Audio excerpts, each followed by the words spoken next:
Hey, Mako.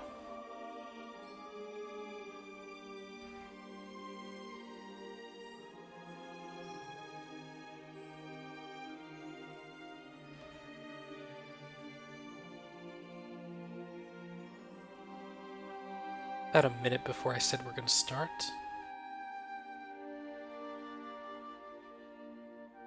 Once again, here's the mod list that we're going to be using. There's an item or two missing from this, specifically the Mad Leveler mod. But there for anyone who's interested.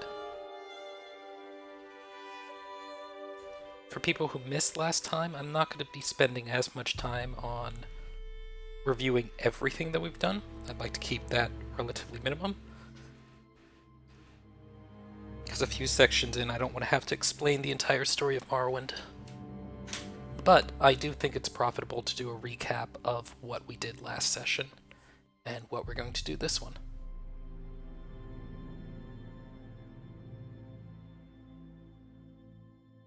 And I do have a little version of that right here.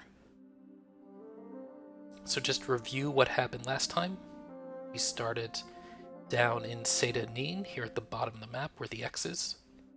Got dropped off, transported there from an Imperial prison for reasons that we don't understand or know.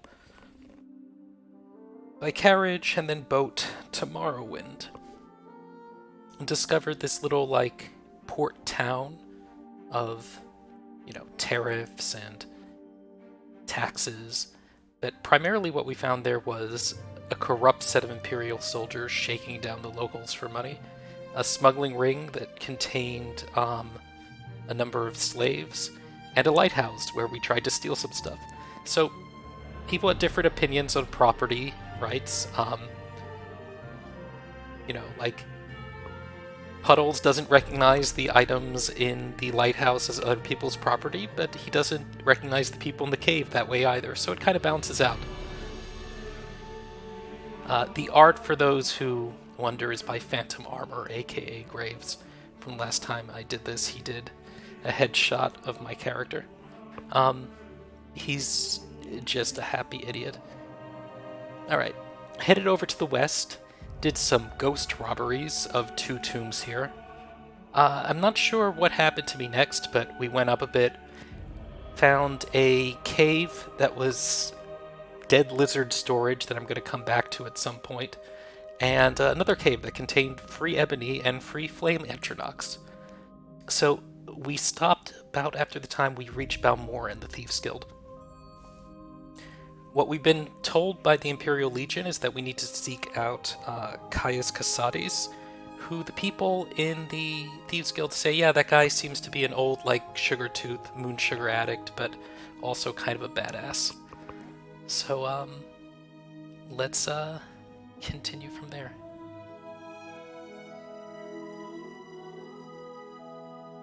I can get this going.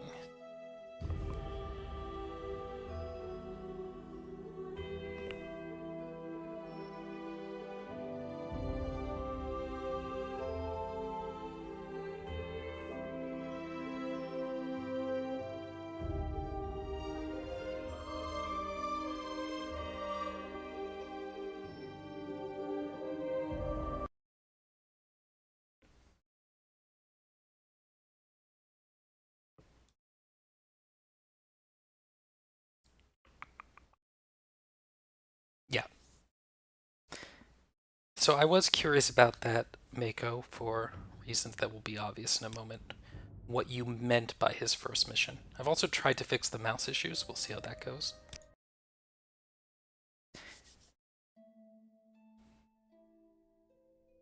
Sorry.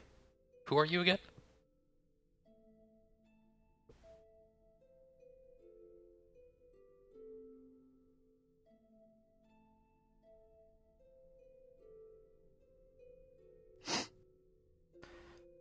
Alright. Oh, right. Sorry, Spotted. Any time now. I have difficulty keeping track of who is who from time to time when I know everyone for their names. Okay, so this is... We figured out where he lives, and it's this crappy little hovel. There's a skooma pipe and a spoon next to it, so you want to think about this as like smoking crack. A big pile of moon sugar just sitting there on the table. But I mean, you know, it's a good skooma pipe, so he's a fairly like high class drug junkie, I guess. Anyway. What? Yes, I'm Caius Casades, but what do you mean you were told to report to Caius Casades? What are you talking about? So, you say your name is Drinks-From-Puddles, and you've been told to report to me and deliver a package. And perhaps you'll let me look at it? No, I'm gonna keep it. Then we have nothing to talk about. Until you're ready to give me the package. Goodbye. Fine. Yes. Yes. Very interesting.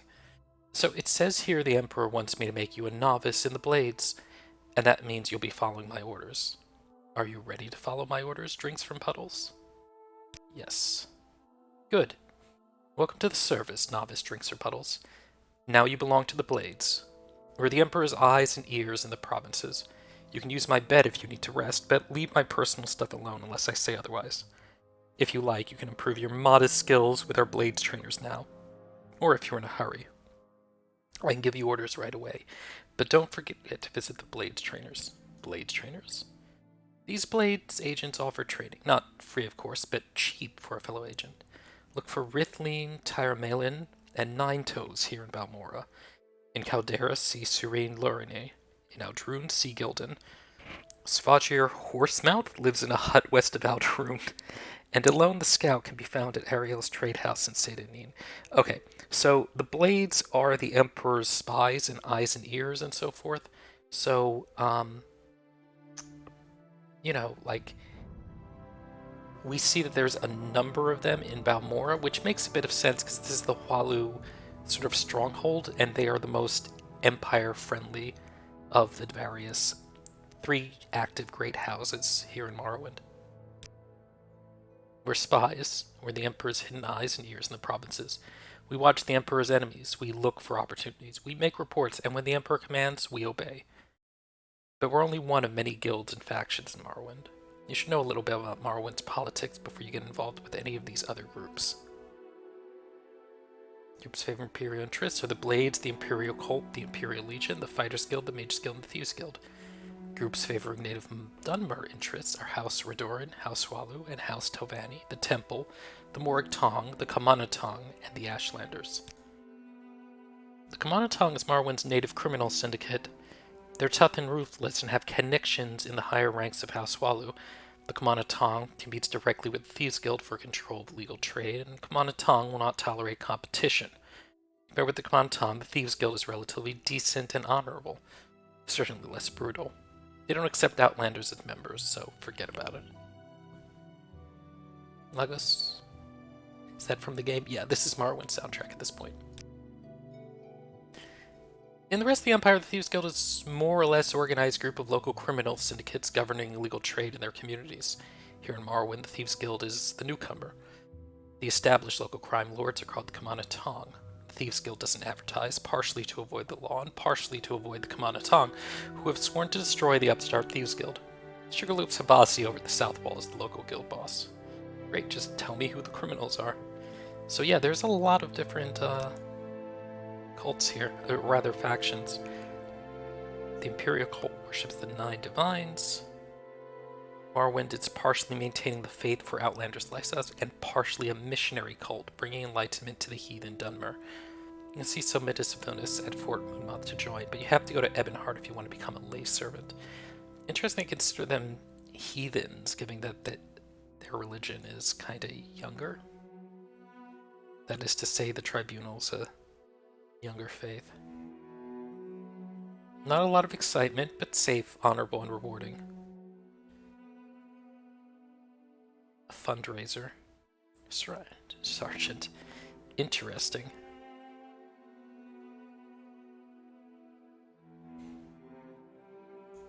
Let's ask about a few more of these. Imperial Legion. The ranks handle law enforcement, escorts, rescues, dangerous predators, diseased and blighted beasts, and so forth. Only one fort accepts recruits, Fort Darius and Nissus. Nissus is a frontier outpost, isolated, a little rough, but good experience. If you're interested, see General Darius in Nissus. If I recall correctly, that's the fort that's populated almost entirely by orcs. What else here? We should ask about the temple, the Morik Tong, the houses, all these things, because I'm assuming relatively little information here. So let's ask about the houses. House Redoran. House Redoran is one of the 3 Dunmer Great Houses on Vanderfell. A very serious and honorable bunch. It's difficult for an Outlander to join and rise in their ranks, but the Great Houses are where the power lies in Morrowind. Talk to Redoran counselors if you want to become a Redoran retainer. House Walu is one of the 3 great Dunmer houses on Vanderfell. They're loyal supporters of the Empire, open-minded in religious and cultural matters, and greedy and ambitious in the best Imperial tradition. It's difficult to rise in their ranks as Outlanders, blah blah blah, same information there. The Telvanni. Their nobles are 1,000-year-old wizards. Telvanni are supposed to hate politics, foreigners, and just about everything else, but the Vanderfell Telvanni are apparently more ambitious and adventurous than most. I don't know much about them, but they do hire Western mercenaries, and some even rise to higher ranks.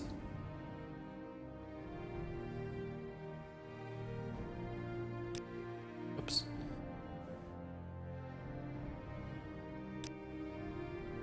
Well, the scout can usually be found in areas trade houses in need. You know where that is. You arrived in St. Anyway about. Oh, what do you know? They have a spy right there. I wonder if her dialogue was interesting.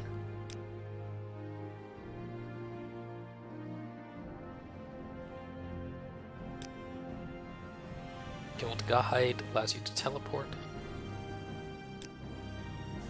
I'm the Imperial Spy Master for Morrowind, and since I'm the ranking Blades agent in Morrowind, you report to me. You follow orders, and we'll get along fine.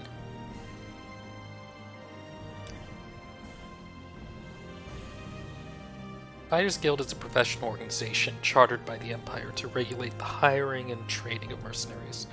Training, goods, and services are cheaper for members, and the guild stewards know where to find work. You have to start your service with Idris Fireeye, the Balmora guild steward. She's new, and I don't know her well. Perseus Mercius, the Algerun guild steward, I know and trust, but he only handles higher ranking assignment. I just love saying Perseus Mercius, so I don't even care if that's the right way you pronounce it. That's how it's going to get pronounced.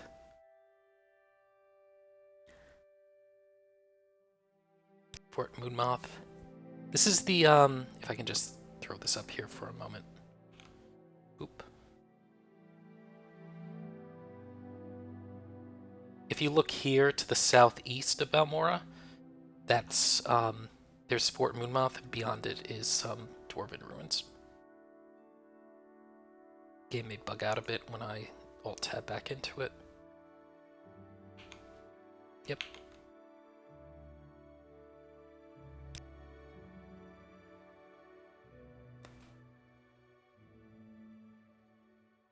Let's just get that working in. The Ashlanders? I don't know much about the Ashlanders. Most people say they're murderous savages, but most people are idiots. I know they hate their settled Dunmer cousins almost as much as they hate Westerners, and they must be tough to live in the Ashlands. I don't think Outlanders can become members of the tribes. I don't know why anyone would want to. How do you judge a job's difficulty?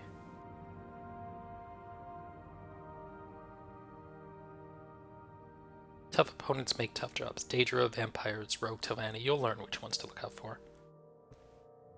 This is basically giving you a warning that, hey, by the way, this is Morrowind.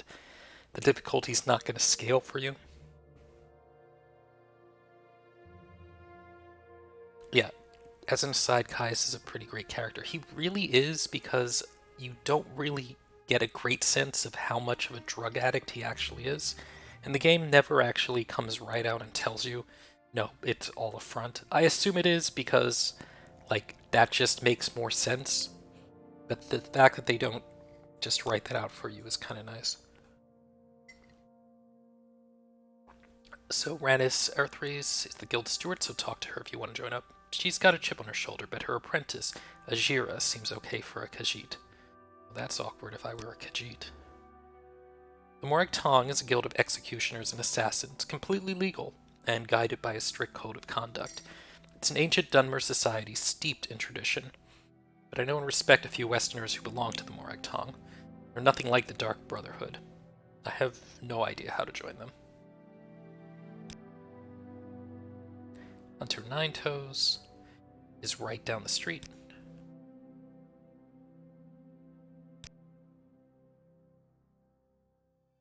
Warrior Rithlin.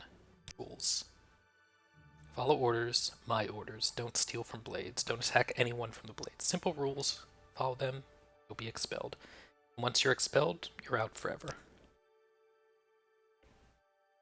Guar Hut in the middle of nowhere west of Caldera.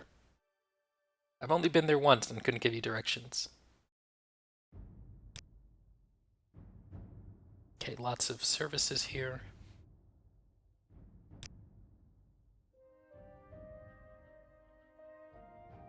Caldera is the next town north.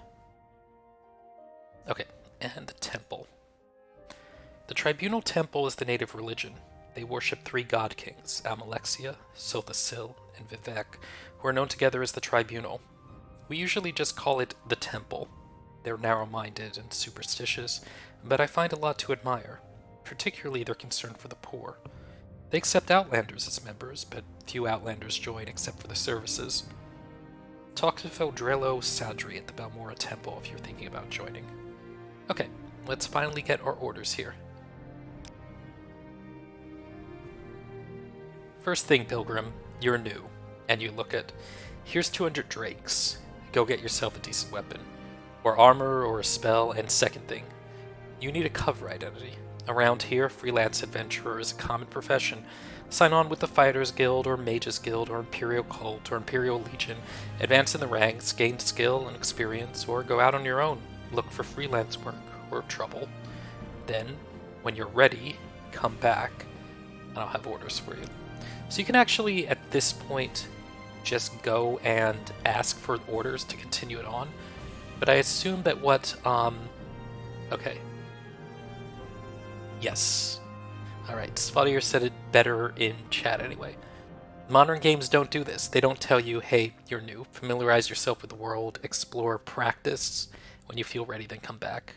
It's always the world is ending. Go there, go here, go up, go down, go, go, go. And while in some games this works, in open world sandboxy games like the one Bethesda specializes in, it just doesn't work IMO. Also, it's way too cliche. Yeah, I think that you have a good point here. Like, most of the later games have been very eager to sort of give you the sense of the world is ending and the motivation for it. At this point, we just are getting a weird, like, job to do from our uncle. And as far as we're concerned, we're just here to steal his moon sugar. No. Steal his Tsukuma pipe. No, that's also listed as owned.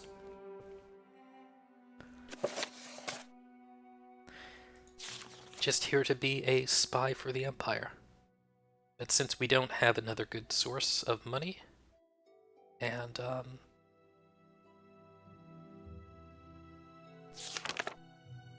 he just gave us 200 drakes, we'll go along that route. This account by the Imperial scholar Agrippa Fundilius is based on various Imperial and Dunmer sources and written for Western readers. The War of the First Council. The War of the First Council was a First-Age religious conflict between the secular Dunmer houses Dwemer and Dagoth and the Orthodox Dunmer houses Indiril, Rudoran, Dres, Hualu, and Telvanni. The First Council was the first pan-Dunmer governing body, which collapsed over disputes about sorceries and enchantments practiced by the Dwemer and declared profane by the other houses. The secular houses, less numerous but politically and magically more advanced, and aided by Nord and Orc clans drawn by promise of land and booty, initially campaigned with great success in the north of Morrowind, and occupied much of the land now comprising Redoran, Vanderfell, and Telvanni district.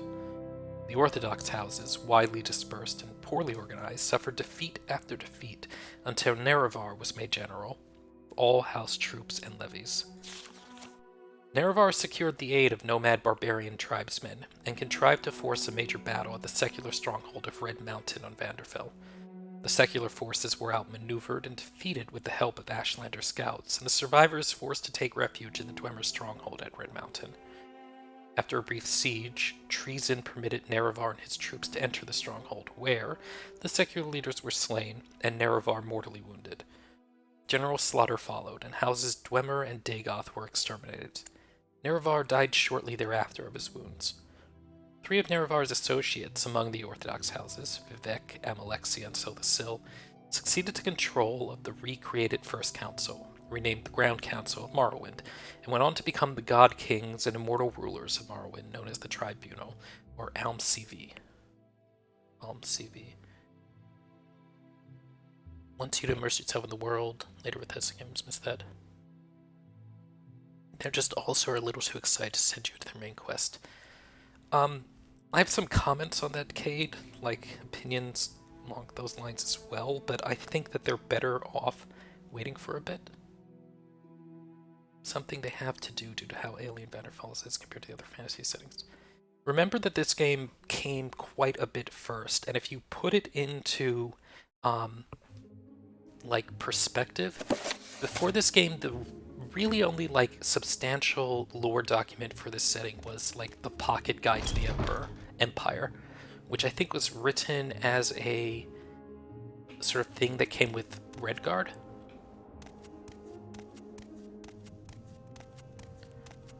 And sort of explained the various provinces and the people, but this game had to establish the entire history of this world. Which is kind of interesting because it doesn't like cover the entire world the way Arena does, and it doesn't take place in a pretty straightforward place, like the center of the Empire or even Skyrim. The original intent was to make it in the Somerset Isles, but they decided to move it to Morrowind, and that's why there's weird bug and ash shit everywhere. Hey. My name is Shargam Groshagdol, and I don't mind answering questions. Nothing else on my mind right now, and if I start to bore you about Morrowind lore, just let me know. Used to be free farmers and herders and fishermen ruled by great houses, but since the Imperial occupation, the Dunmore are more dependent on trade and industry. Well, that makes sense. He won't tell me about the Kamana Tong. Okay.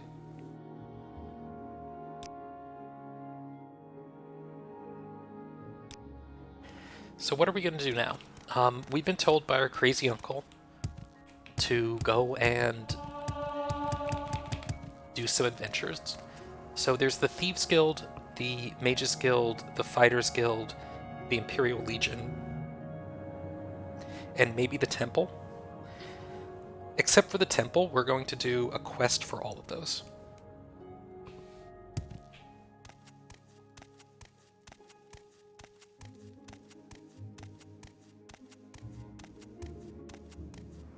Able to super forested stuff.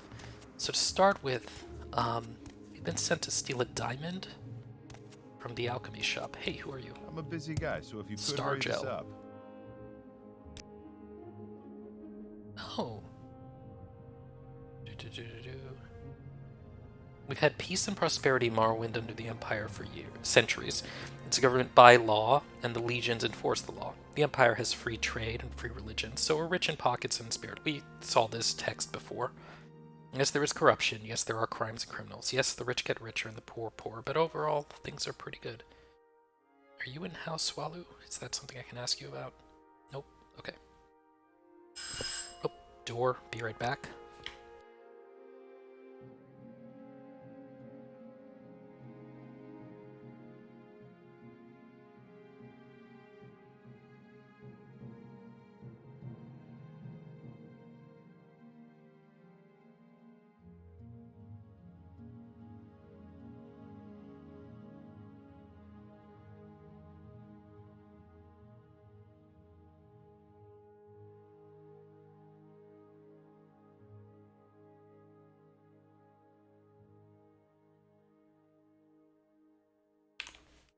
And we're back.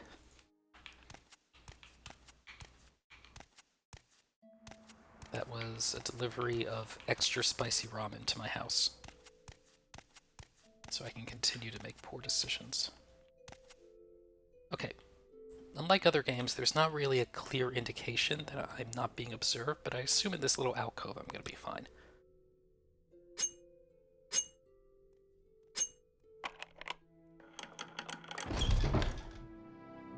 Drinks-From-Puddles, master criminal. Now all we need to do is find diamonds. Yoink. Yoink.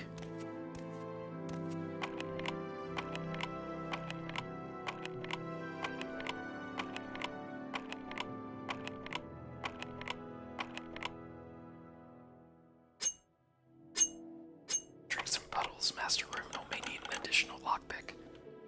There we go.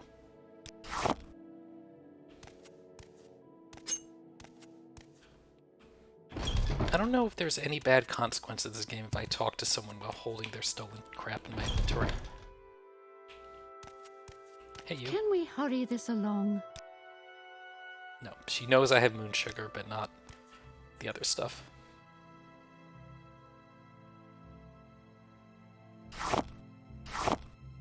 And you probably don't like skooma either. There we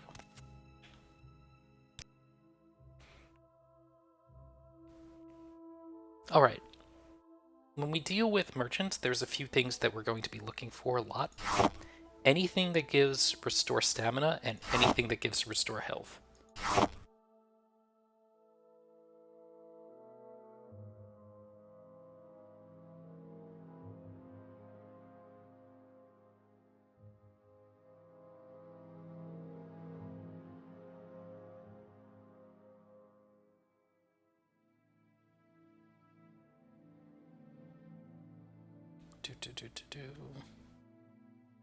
Fortify strength.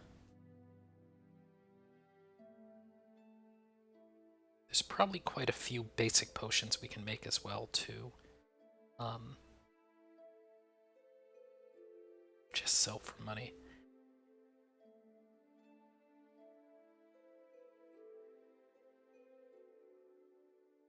Also note that we could buy better alchemy components here, but we're going to hold off on doing that. Yeah, we definitely want a potion of cure common disease. Potion of cure blight disease.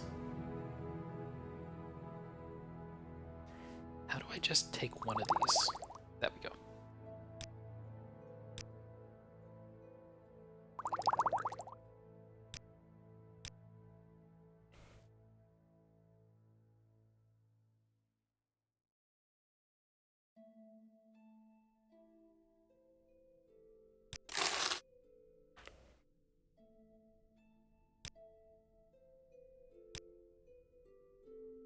I doubt they would care if someone stole their water down a Fear Warren. My own shop security needs are far more important, but all sorts of things stolen from me in this den of thieves. Gosh, that sucks, lady. I'll be seeing you. Walks out to the jingling sound of diamonds. Okay.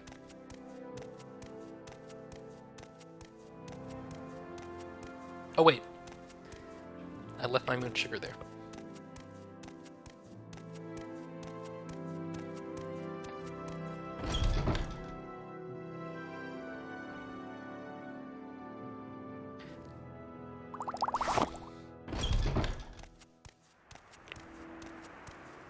Thievery in Morrowind was kind of simultaneously good.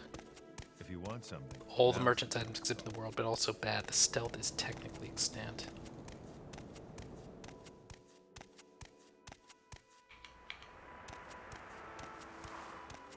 There's a pawn shop somewhere around here that we're going to want to drop off a bunch of items at. Is this it? Guard downstairs. Lock up there. Ah, this appears to be a bar. Say what you want or go away. 8 plates. We rent beds and I have a limited selection of goods for barter. How do you feel about moon sugar in my pocket? Fine.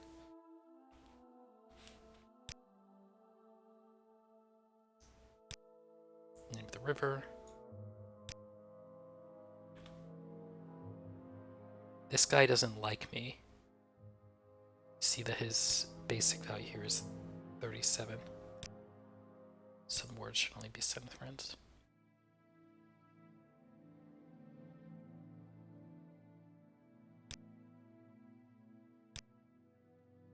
Been hearing voices at night, do you?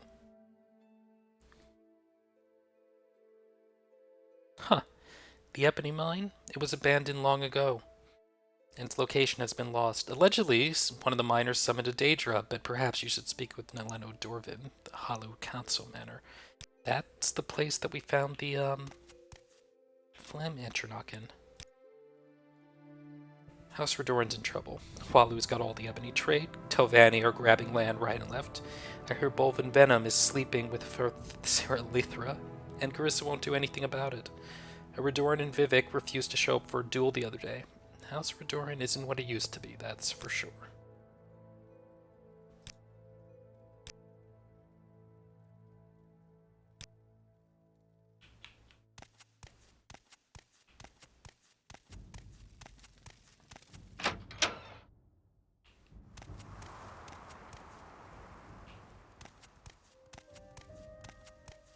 Speak quickly.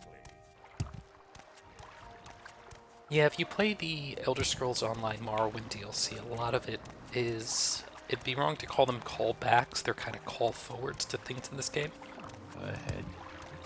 One Telvanni NPC in particular. Make it quick, Outlander.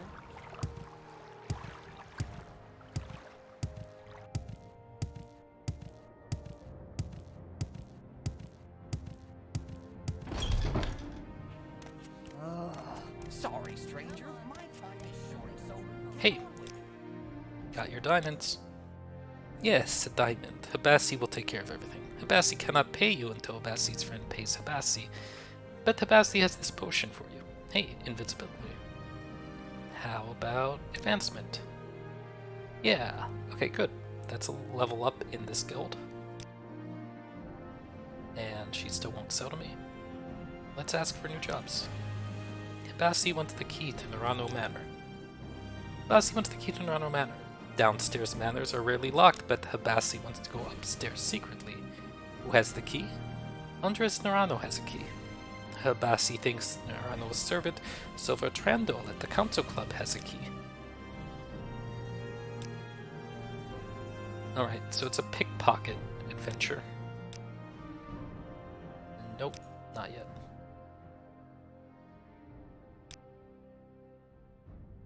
Rest and heal your wounds.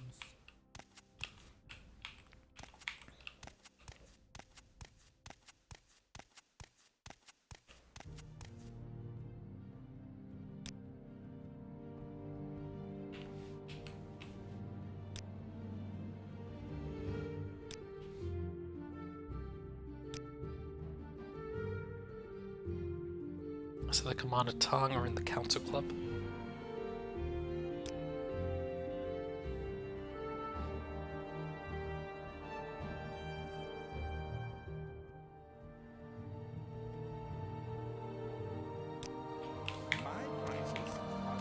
And are you willing to sell to me yet? Because I really like your robes. Nope. Okay.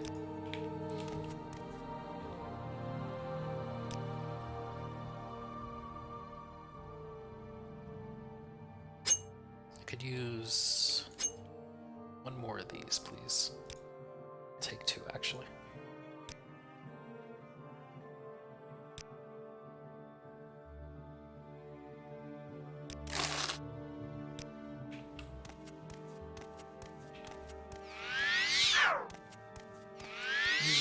To speak? If you look at the bottom left, you can see as my fatigue goes up, the red bar underneath the spell goes up. The red bar underneath the spell is the chance of succeeding.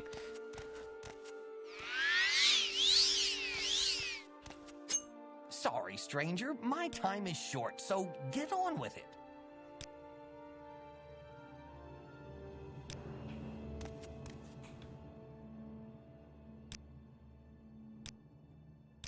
What say you? Okay, let's drop off our drugs because it gets tiring to drop them all the time. And then we want to sell some things in a shop.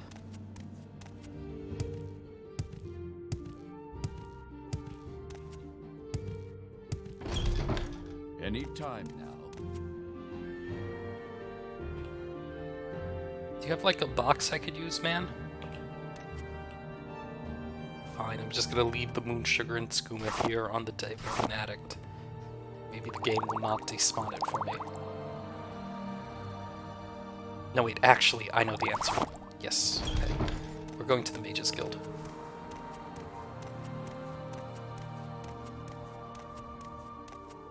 If you travel diagonally, you travel faster. Yeah, okay, I can see it.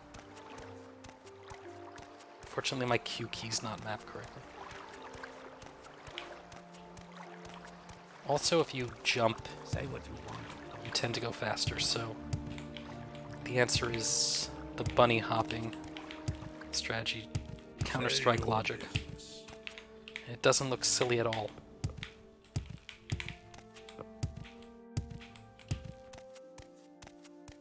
Okay. Say what you want or go away. Hey, Renus. Yeah, I want to join the Mages Guild. What is the Mage's Oath? Perform any duties assigned to you. Learn from them and grow strong. Always share your knowledge freely with other guild members. Never strike or steal from another guild member. Does this appeal to you? Yeah, you're gonna teach me magic, right? I don't have duties for associate. Speak with Ajira. I believe she may have some small tasks for you. Somebody said Lara Sparrow over to was looking for you. Yeah, so to level up, you need to have a certain amount of skills in enough of these. Like you need to get 50 in 2 of them or something like that to get to a certain rank.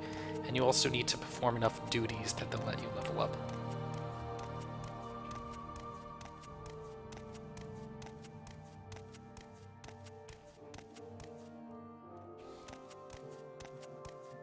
Okay.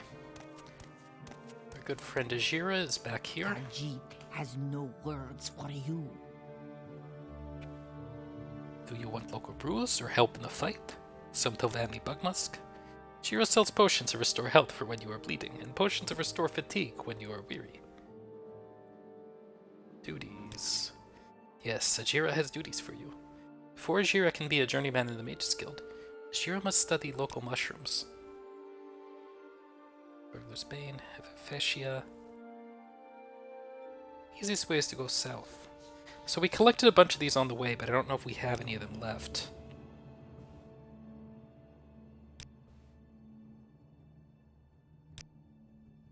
Yes, here they are. Okay, so I don't have all 4 samples. Barter. Okay, so here's the thing. Khajiit don't care if you want to sell them moon sugar.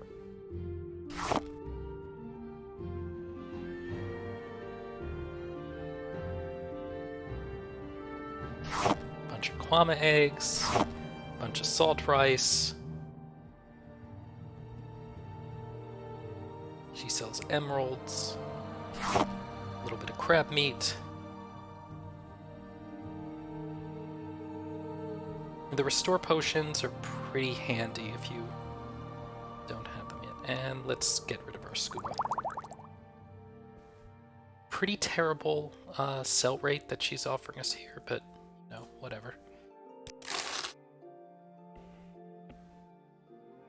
I really don't like that pacing.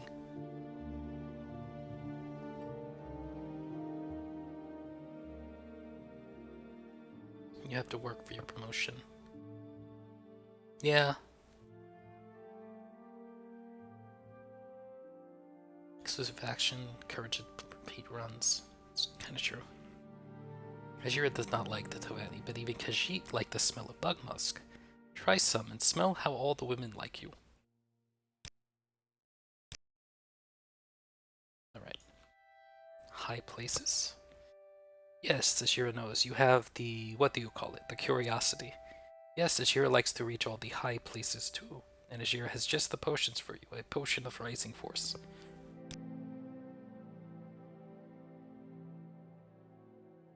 Yes, Ajira sells Masti, Flynn, and Sujama. They make you as strong as a Kogati and half as smart. Puts hair on your face. Excellent. Alright, now that we're in the Mages Guild, we're going to want to try to figure out some training and some spells. So she does enchantment, conjuration, alchemy.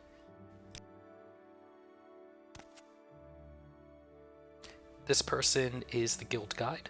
She offers us travel to other destinations.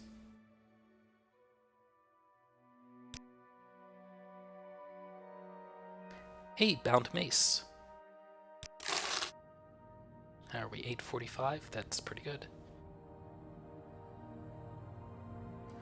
We're gonna want a version of Soul Trap, and it's cheap anyway. And we're gonna want a version of Bound Longbow. And let's just do Bound Spear as long as we're here so we can switch around. All these are kind of fun, actually.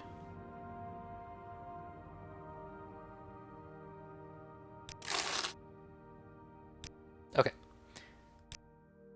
Now we're gonna briefly go over to, I think it's the Caldera Mage Guild. Go ahead, stranger. And we don't have a great reason to be here. For one thing, What's this this is the wrong Mages Guild. I meant to go to a different one. Speak quickly, Outlander, or go away. Caldera is the next town up. Not going to talk to you folks yet. Alderoon?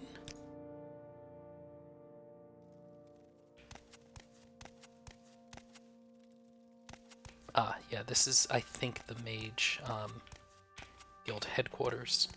No, that would be the one in Vivek.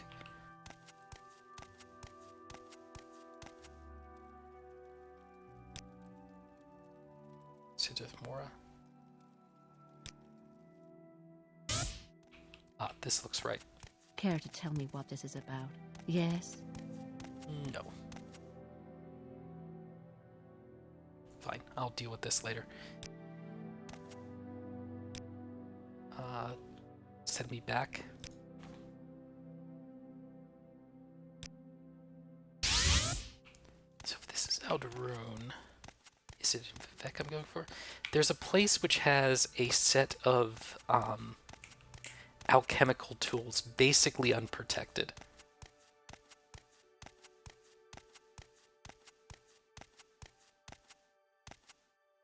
Okay, yeah, it is Caldera, so I got it right the first time.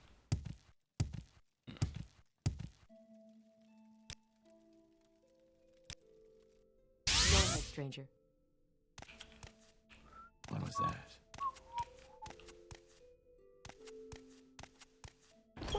Yeah.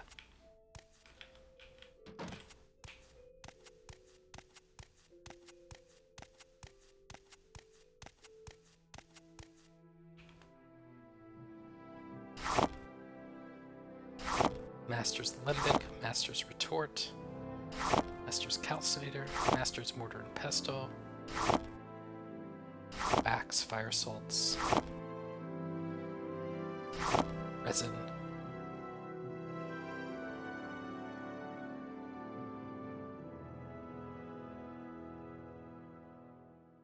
Poison Resistance, don't need that.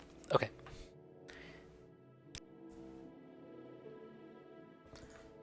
F1. Place this with the Master's Mortar and Pestle. There it is. Great, and as you can see here, all these things have been assigned. Some of these increase your probability of success, some of them increase the good effects of the item you use, others reduce the negative effects. Now the one thing I would really like is if there was a better interface for some of these things that we're doing here.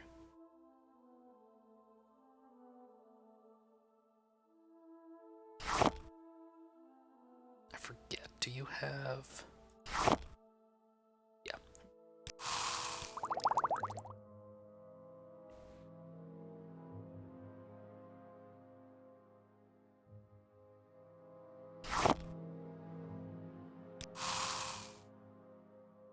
Scrape jerky, beet.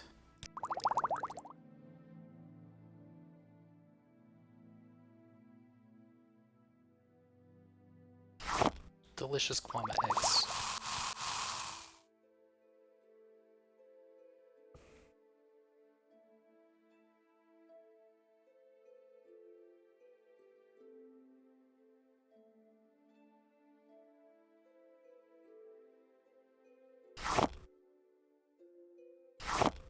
Potions of Fortify Strength are handy, but not if you can't make them.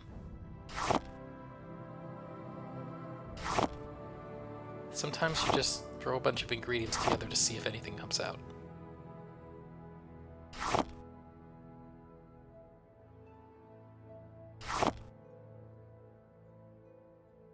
Potion of Drain Personality.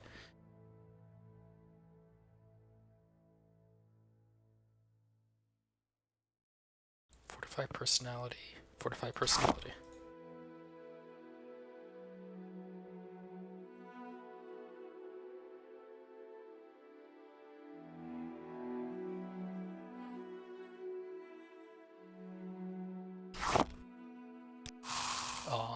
Okay, that's enough for now there. And I'm over encumbered because somehow... Oh, right, because these things are kind of heavy, right? Well, good news, we can still get drunk.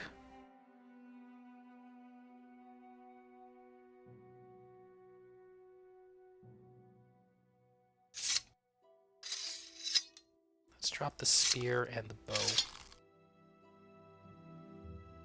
The axe we can sell. Sorry, the sword we can sell.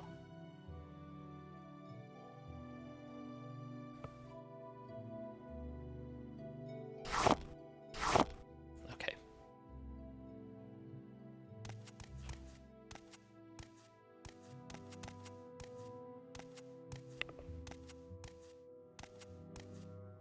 Questional updating automatically. Yeah, well, the questional kind of does here. You have these. Oblivion wasn't that much better than this.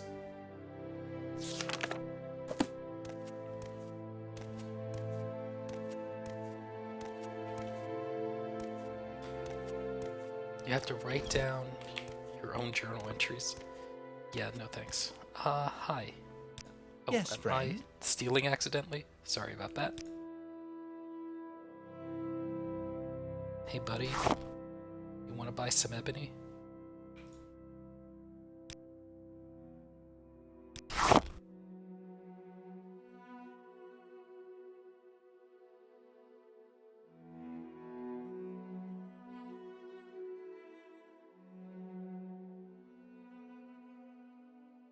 Hound meat.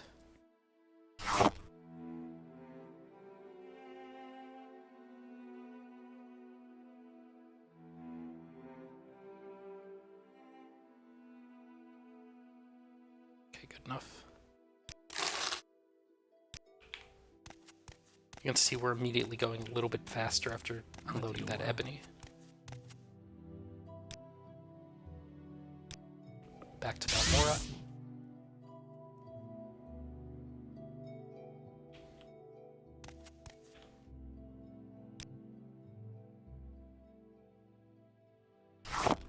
Sell the remaining ebony. Good. Dirt, A little faster yet. dirt everywhere, dirt. Let's see here. So this lady will let you actually make spells.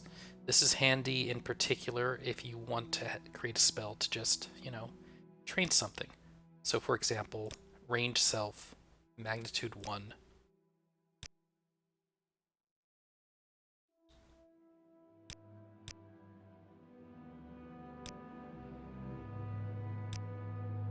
If you want to make a little spell to train illusion.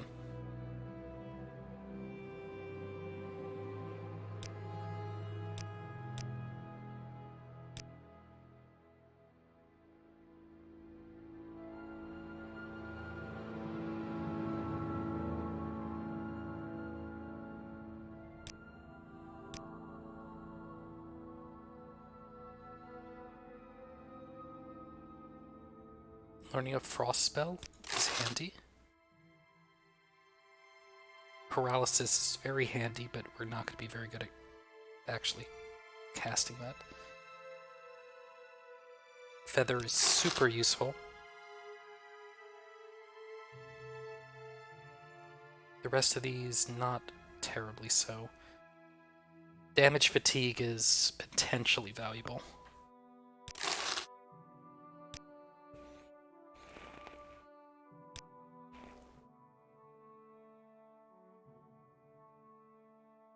feather. Self. So one thing we can do here is we can make a spell that reduces our burden by 50.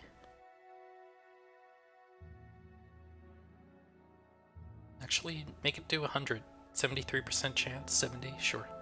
For 1 second. Maybe 2? Yeah. This is a good way to just sort of like... No, what am I talking about? I don't need this to warp out of a place.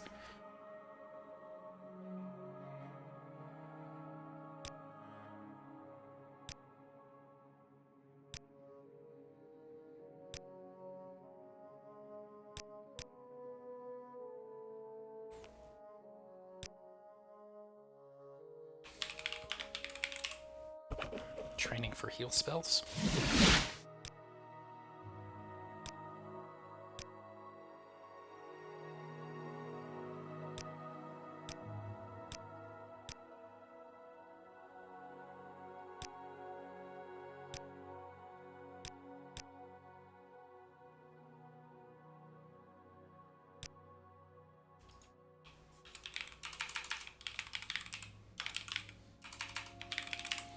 Create one to change Drain Destruction.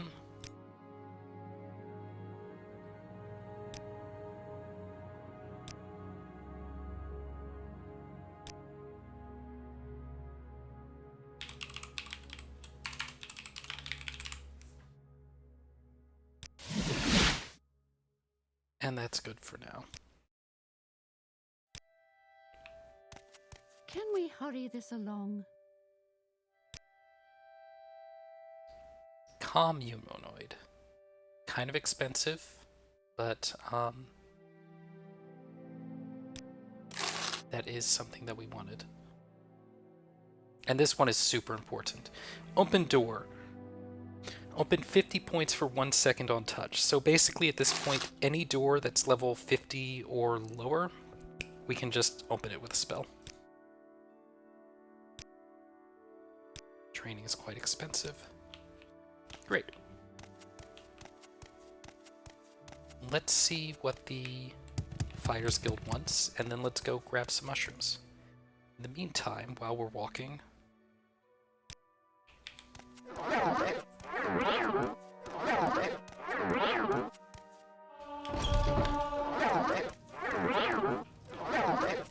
Say what you want.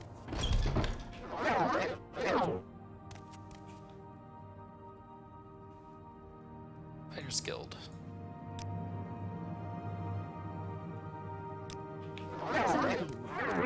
I did a lot of training with this guy before. Basically because he trains armor and blunt weapon, which I was not doing on my previous character, and that was a good way to raise up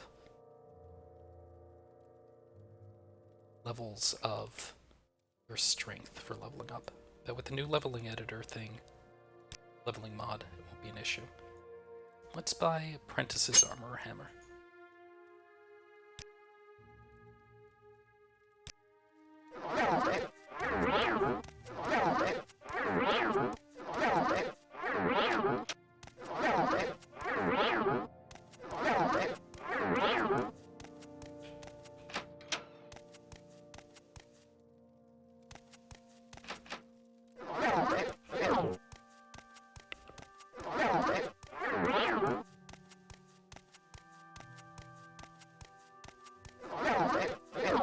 Why did he look like Mace Windu?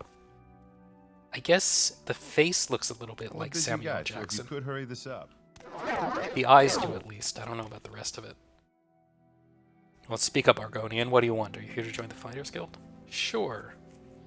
So this is just going to be don't steal and don't kill each other, right? Keep a keen and watchful mind. Never succumb to the craven tricks of the weak. You're permitted to use the items in our equipment chest. It's treacherous to fight or thieve. At least one order of the guild to redeem your standing. You bet. What are my orders, lady? Cave rats. Go to Drayan Theolis's house. It's here in Balmora. Ask her where the rats are coming from. Kill the rats and get your payment. Report back to me once you've taken care of this. Yeah, so this begins, I think, the meme of your first Fighter Guild quest being about killing rats. I think that in Oblivion they did a joke with this, where the first quest that you get from the Fighters Guild is one of actually, like, saving her rats, but so it goes. Okay, so they give us a bunch of potions of restore fatigue and health. We're just gonna yoink all of those. And here's a bunch of hammers. We're just gonna steal all of those. And then, use them.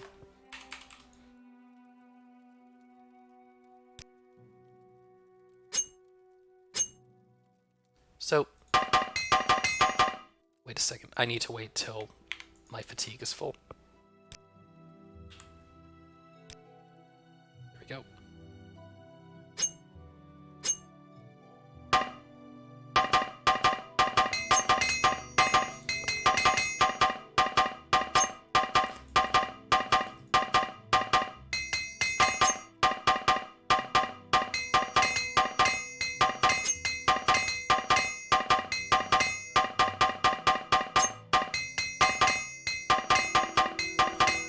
Riveting gameplay. And there, strength has gone up because we've raised armory skill by 1 with all that tinking. We only used 7 hammers to do it. 7.5. Great.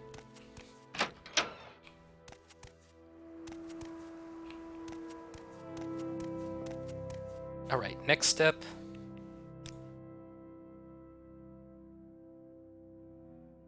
Is going to be handling that rat problem.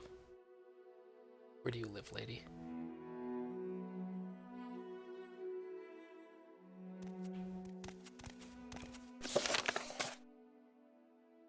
House is here in Balmora, on the east side of town near the river. Yes. Make it quick, Aga.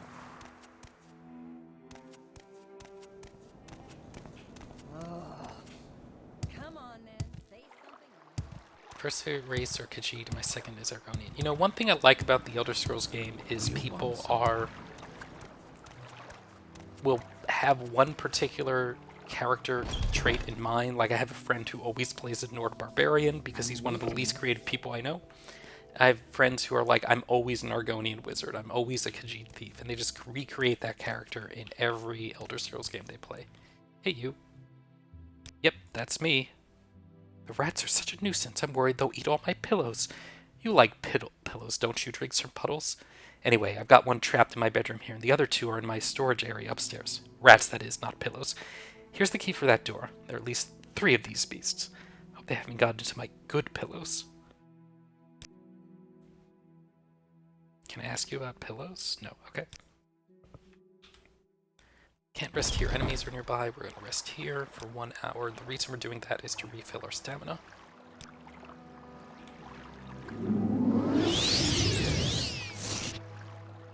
That's a pretty serious mace. Okay. Whatever you're looking for, I'm sure I don't know how to find it.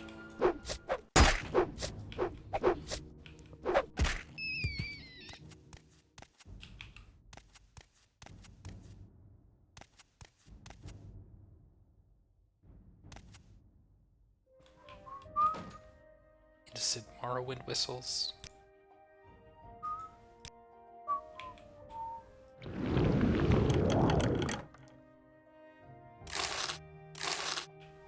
Hey, nice, she tipped. Oh, wow. Okay, so there's a bunch of poems in this. The cantatas of Vivek are gospels written in the forms of epic songs. They trace the evolution of Vivek from a foolish mortal into an enlightened divine. Vivek sought out experiences that tested him in every way possible, particularly in the defense and protection of his Dunmer people, and through his long life, his humility, and his unconquerable spirit, he attained the wisdom of the 7 graces.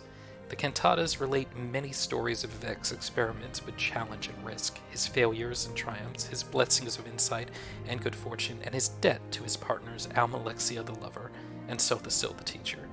The poetry is simple and dramatic, lyric and personal, composed to be sung or recited. The following is an excerpt from Lord Vivek's Brooding Beneath Red Mountain. So, Vivek is basically Michael Kirkbride's, like, OC in this universe, so you're going to read a lot about him. What was that about OK Quillo?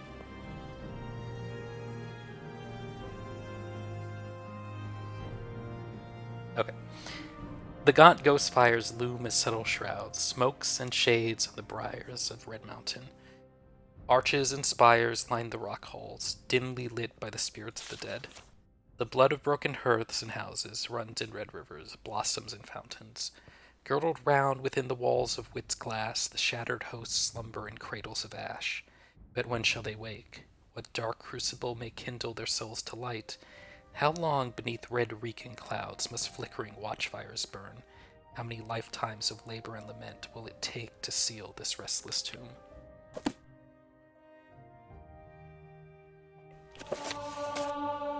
Hey, Longblade knowledge. I'm not gonna read this one right now. Oh, you know what though? I kind of do, because this is gonna be the one. The sermons are always crazy. Sermon 20. The first monster was actually two, having been born twice like his mother-father Vivek. He was not the mightiest of the 8 to escape Muatra, but his actions were the most worrisome. He was known as Moon Axle, and he harvested the leftover foibles of nature.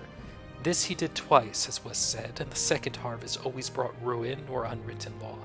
His aspect was faceted, like a polyhedron. No perils are mentioned in the finding of Moon Axle, but it was known that he was immune to spears, so Vivek had to use the sword not held against him. Before he took issue with the monster, the warrior poet asked, "How came you to be immune to spears?" To which Moon Axle replied, "Mine is a dual nature, and protean. I am in fact made of many straight lines, though none last too long. In this way I have learned to ignore all true segments." Luckily, the sword not held was curved, and therefore could cut into Moon Axle. Before the sun was up, he was bleeding from many wounds. Vivek did not slay him outright, for to do so would be to keep the foibles of nature within him and not back where they belonged. Soon Vivek had traced geography right again, and Moon Axle was ready to be slain. Vivek rose up in his giant form, to be terrible to look upon. He reached into the west and pulled out a canyon. Holding it like a horn, he reached east and ate a handful of Nyx hounds. Blowing their spirits through the canyon made a terrible wail, not unlike an unsolved woman. He said, "Let this overtake you," and Moon Axle was overtaken by the curvatures of stolen souls. They wrapped about the monster like resin until finally he could not move, nor could his dual nature. Vivek said, "Now you are solved," and pierced his child with Muatra. Moon Axle had been reduced to something static, and therefore shattered. The lines of Moon Axle were collected by Velothi philosophers and taken into caves. There, and for a year, Vivek taught the philosophers how to turn the lines of his son into the spokes of mystery wheels. This was the birth of the first whirling school. Muatra is Vivek's spear. Before, there had only been the surface thought of fire. Vivek looked at his first wheeling student and observed, "Alike the egg-layered universe is this morbid possession of 3 distant coverage, so wrecked and alive, like my name is alive. In this cloister you have discovered one walking path, hilt like a sword, but more coarsened. So edged it is that it has to be whispered to keep the tongue from bleeding, where its signs evacuate their former meanings, like empires that tarry too long. The sword is estrangement from statesmanship. Look on the estimable lines of my son, now crafted starwise, his every limb equidistant from the center. Is he solved because I will it so? There cannot be a second stage. Think on the theory that my existence promulgates the 5 elements, and alike the egg-layered universe, I am cause for great density.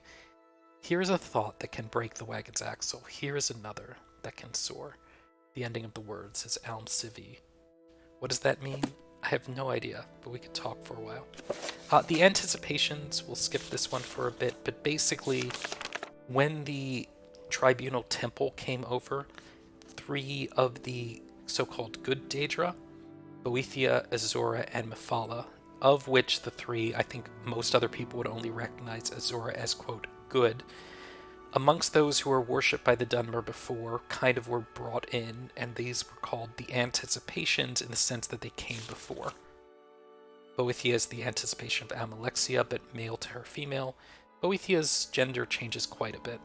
Mefela is the anticipation of Vivek, but manifold and androgynous, much like Vivek has sort of an androgyny built into them. Azura is the anticipation of Sil the Sil, but female to his male.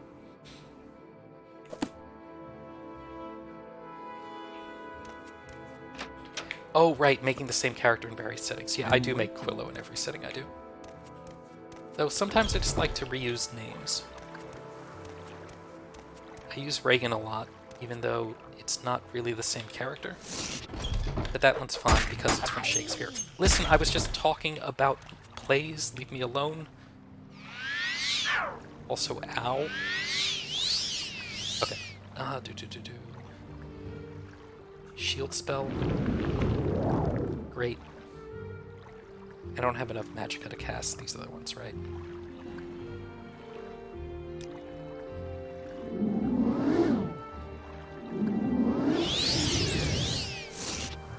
Alright, let's do this.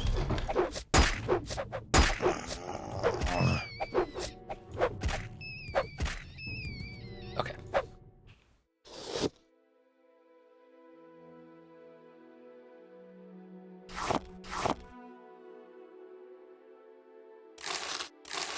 This lady is very generous. Hey.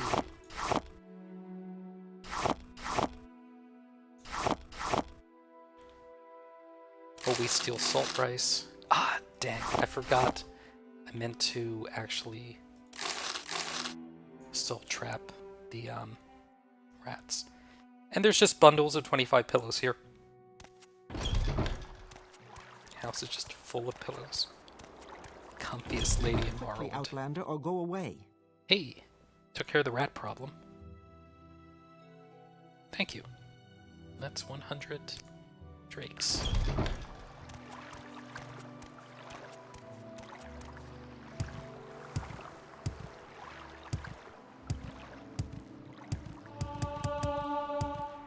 Athletic skill going up makes us a little bit faster.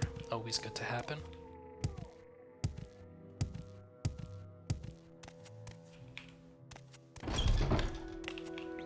How long have we been going? 1 hour. I'm listening.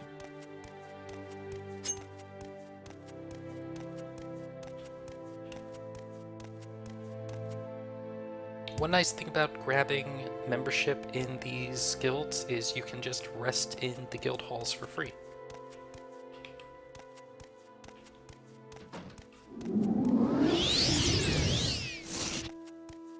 Practicing conjuration. It's a pretty badass mace, isn't it? Hey. Don't press your luck. You're on your honor. The local egg mine has problems with egg poachers, and you're going to solve those problems. Those Kwama eggs are among the few things worth exporting from this nasty little province. Dremburo, the owner of Skulk Egg Mine, wants to make an example of these thieves to keep other miners from getting funny ideas. The egg poachers, Sevilla Othin and Danila Valis, are former egg miners and long-time local troublemakers. You can handle that, can't you? Report back when the poachers are dead. Dremburo. Lies a short distance southwest of Balmora, the bluffs west of the Odai River. The old suspension bridge across the Odai River is just southeast of mine interest. Wonder if we're just basically... and I don't like repeating myself. Fine, lady. On my previous playthrough, we just randomly killed those people, and it was kind of funny because I was like, why are these people in the basement of this egg mine so angry at me? Don't stand about. Get moving. Hey, you. I would like to sell... I'm gonna keep the mace. What have you got here? Hey. Medium pauldrons. I have some money for this. Here's a right one and a left one.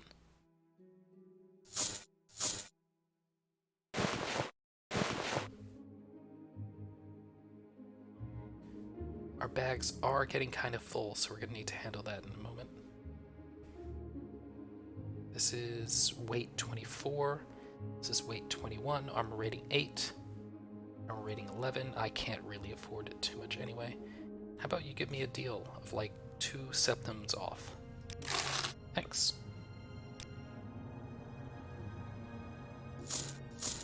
Ooh, that's ugly. If I can help, I will. Yeah, we'll but replace don't those take pretty too soon. much This time. has World of Warcraft vibes going on with the size of those things.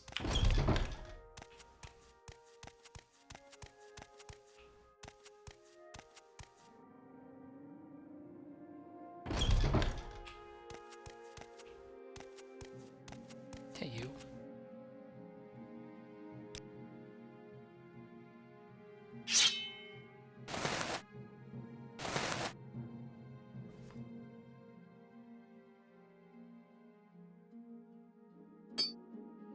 Sell the cursed ring, I don't really need it.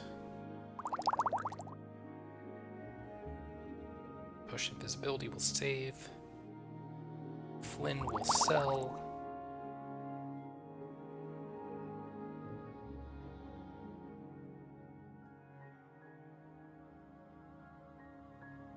You want 2 stolen diamonds, guy? Sure you do. Always buy salt rice. Kwama eggs.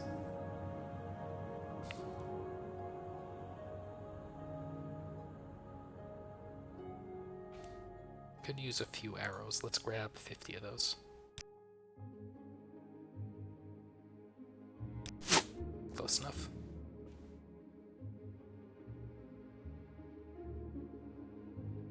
I think that's pretty good.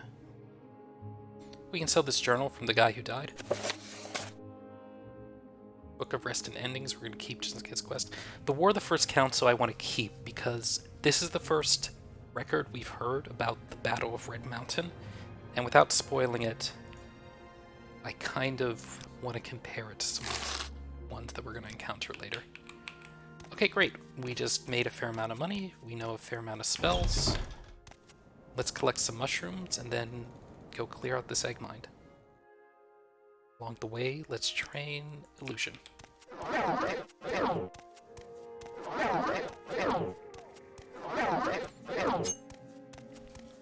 In the Elder Scrolls Online, you encounter later the Elden Mage Guild armor. Who was proud while she infused ebony armor with Daedric souls.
One nice thing about the bound weapons is they give you +10 to your weapon skill in them.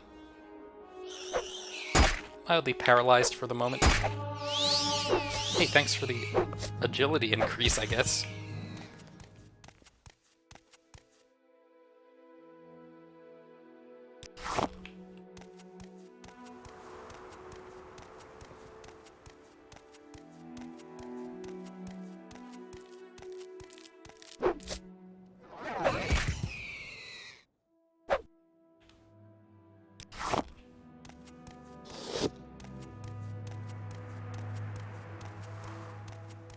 Right, this looks like the mine in question. Firebite, switch that out for Frostbite. Same spell, basically, but it's actually frost damage. Half the enemies we encounter in Morrowind are going to be Dark Elves, so they're going to have a resistance to fire damage. If you want something, now's the time to talk. Egg poachers. Not good people. Could be hiding anywhere in the mine. Good to know. Egg poachers. Eggs keep disappearing, and they know the place. Easy for them to get in and out, stay out of sight. What's your background? I'm just an egg miner. Being a miner means you're an egg miner. Scrib jerky and scrib jelly, Quama eggs and Quama cuddle are the basis of the Vanderfell economy. Yes, there are more valuable resources we take from mines: raw ebony, raw glass, drow wax, daedra skin, daedra heart, diamond, ash salts, and so forth, and that's good work too, but it's the egg miners that feed Morrowind and bring cash from all over the Empire. Scrib jelly. Scribs are little baby Quama. We shuck the shells, crush the flesh into a jelly. Doesn't taste bad, and filling. Takes a while getting used to the texture, though. Quama colonies, also known as egg mines, are inhabited by the following varieties of Quama: Quama Queen, Quama Warrior, Quama Forager, and Scrib. Quama Queen is the huge bloated Quama that produces the nest's eggs. Quama Warrior defends the Quama's tunnels and chambers. Warriors are aggressive and dangerous. Workers are unaggressive, but not completely helpless.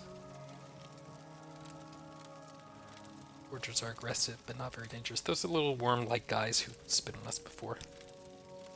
The Scrib is a late larval form of the Quama. Crushed Scribs produce a nutritious but sour-tasting gelatin with modest magical properties that the natives eat with gusto. Feel sorry about your poor arm, guy. Do you have it too? No, yours are still attached.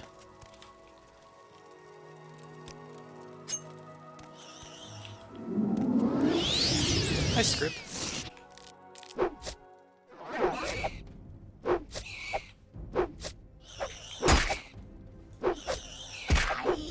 I really feel I should be better at this. There we go. Do I have a light spell? No.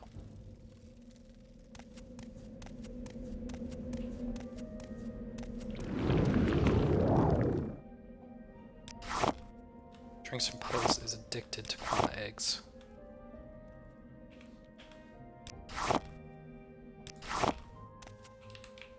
Okay, you're a worker, so we're chill, right?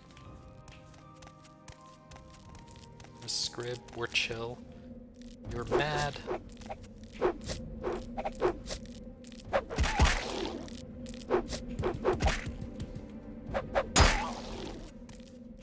Okay.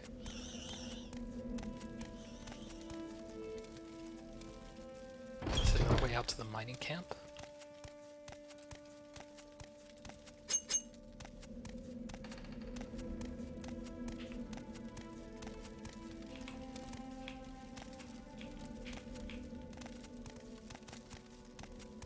If you want something, now's the time to talk. Okay, nothing new there. If you want something, now's the time to talk.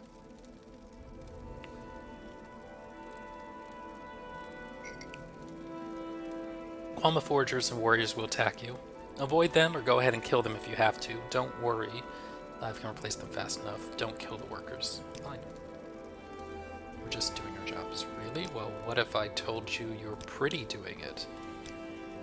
Huh? Huh? What now? Okay, you're just doing your job still. Okay. Yeah. Wow, I think this is the first time in Puddles' life that he passed a charisma check.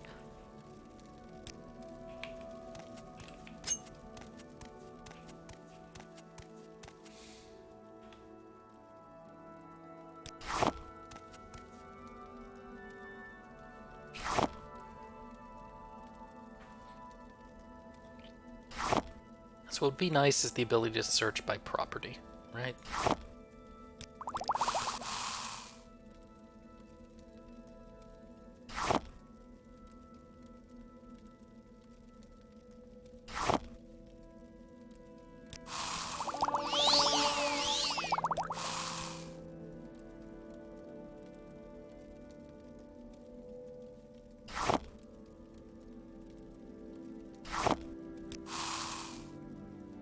Anything useful I can do with rat meat? Great, I can paralyze myself. I can't even do that.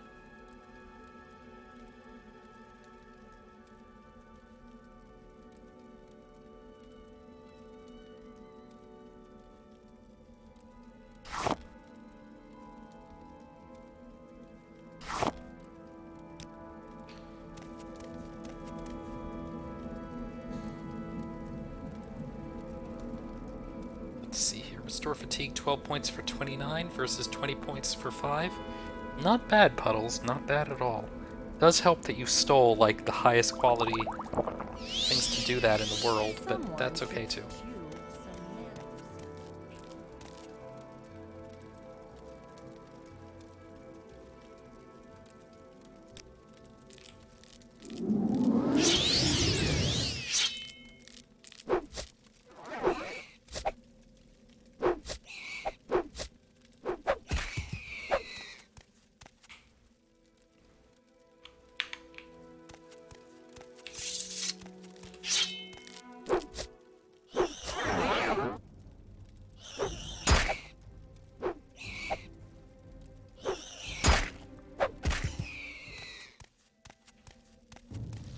Oh, alright. No, okay, fine. That's fine.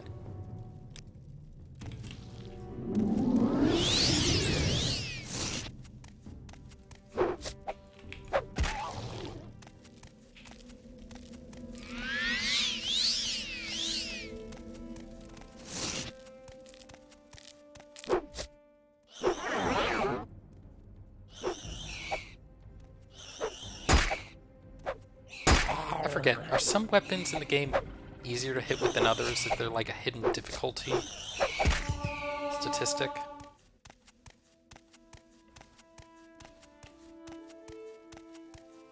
I did require the strongest potions. Hey! That's 2 people with pickaxes coming straight for me.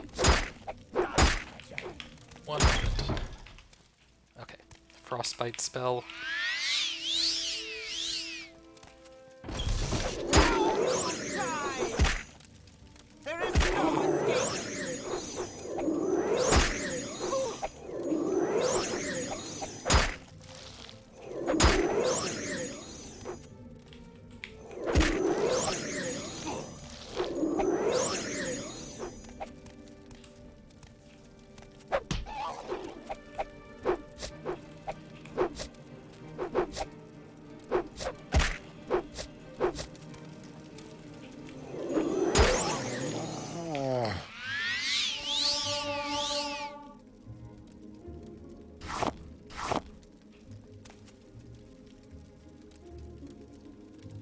Finder's pick.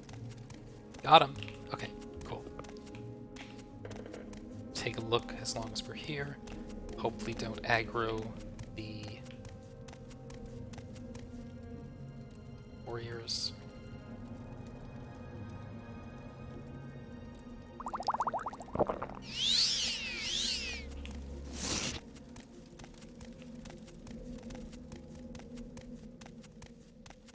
Oh, there's a lot of them.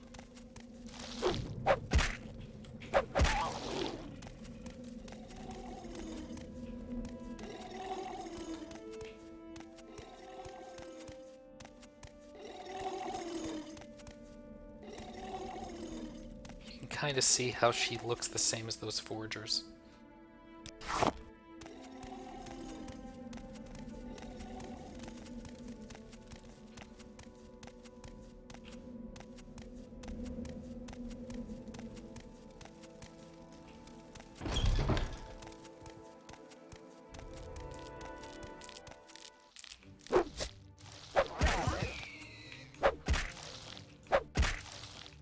Yeah, is there a secret difficulty rating on weapons, like based on weight or something?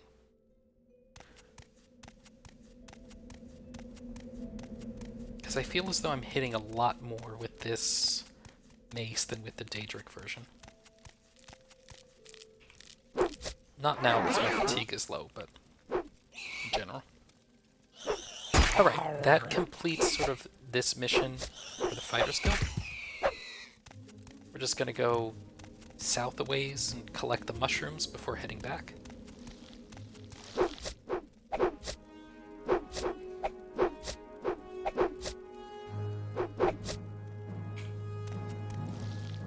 I need to create a spell of Absorb Fatigue. Can you imagine how great that would be at times like this?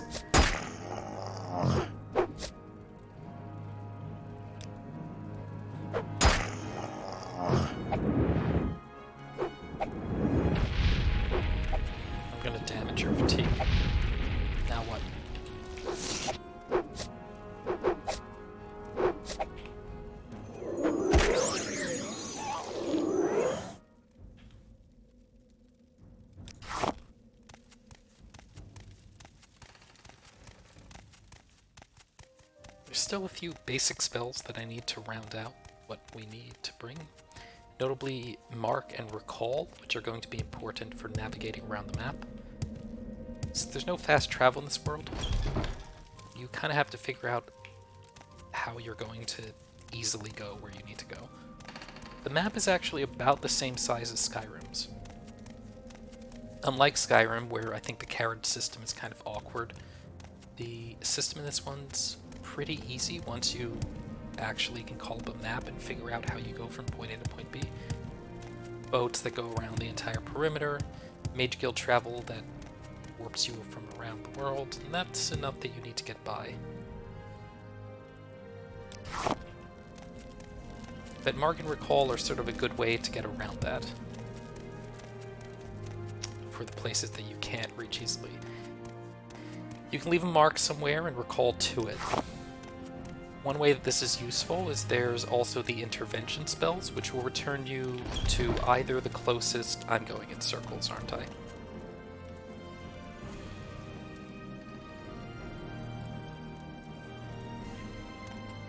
Return you to either the closest temple, Tribunal Temple, or Imperial Cult Shrine. So one thing you can do is, as you're exploring the world and you're in the midst of a dungeon, and you want to get out to sell things, there you go. Just keep going past the door that I went in before. You can mark and then intervention out, sell a bunch of things, then recall back to where you were. Pretty convenient. Once you start using the spells that way, it's actually easier to get around in this game than it is in Skyrim. You're dead, right? Yeah.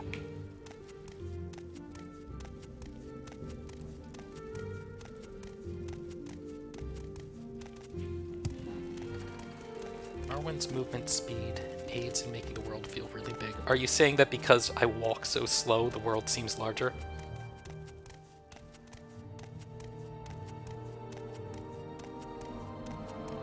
That's funny. And I've been brewing Restore Fatigue. Where is it? Those are standard, I didn't make those. Well, I tried. Hey, you.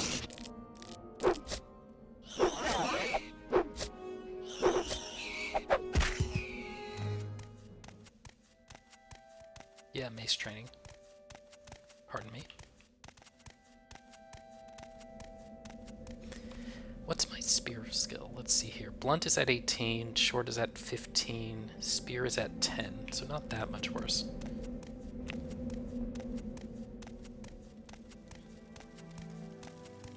Yeah, it's kind of the geological process of Skyrim to carve out all its caves in a circular fashion,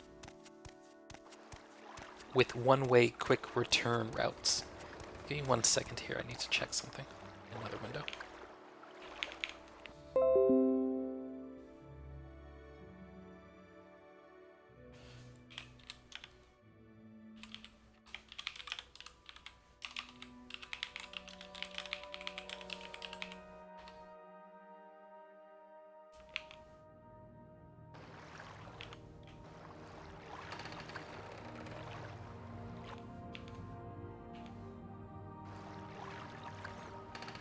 Game is remembering that it's alive.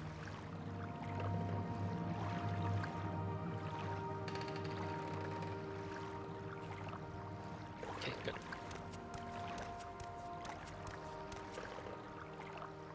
Rest until healed. I'm starting to think that the Sign of the Atronach could be kind of interesting, except it's not really like a good middle ground. It's not as though there are that many interesting ways to restore your magic. This is the way you restore your magic, with the... if you have the Atronach. Let's see if this kills me. You summon an ancestor ghost. And you make him mad.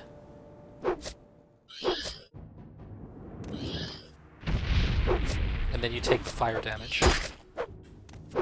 And then you die to your own ghost because you didn't prepare for this properly, but you get the idea. Are you immune to cold? Not immune to fire.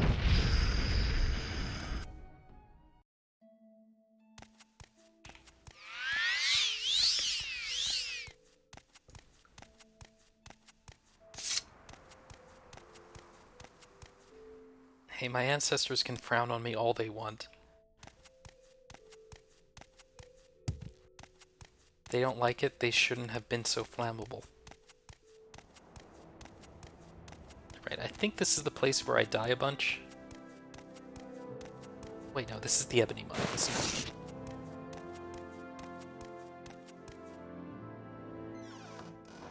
Yeah, this is the Ebony Mine. And sounds like I'm still in combat with, yeah, with that. Alright.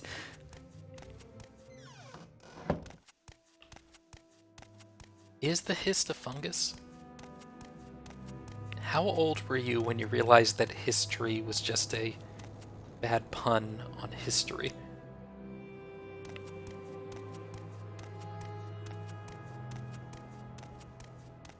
How beautiful the day is. By the way, I should demonstrate that we are running this with shaders. You can turn them off. This is the game without shaders. This is the game with it on. It's mostly a matter of improving the lighting and the water effects to some extent.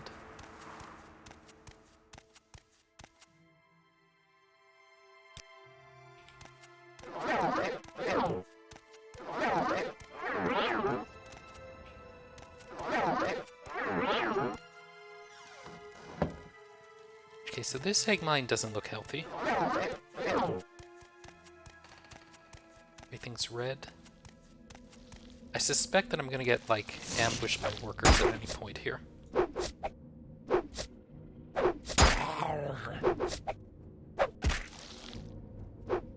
Oh.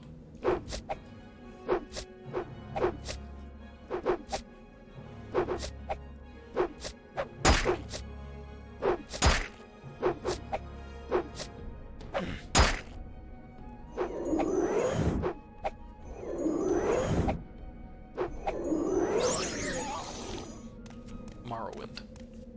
Oh, that's a worker. Maybe I can take one out?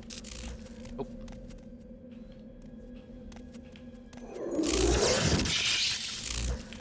No.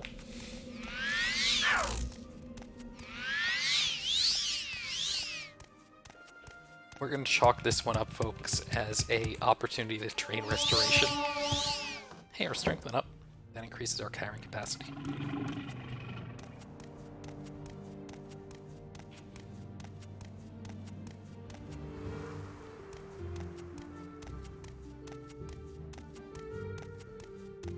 This is not the way we came last time.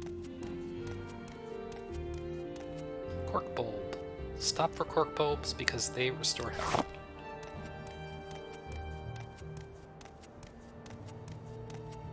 I seem to recall something good about stone flowers, but I can't really remember what it is right now.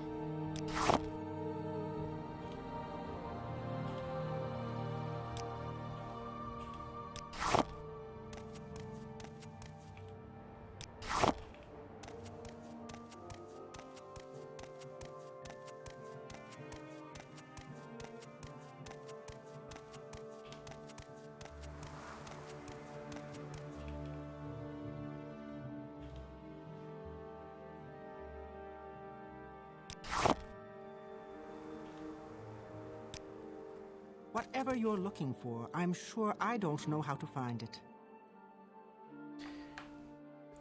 I'm sure I don't know where to find it. We cannot find the holy place for which I am searching.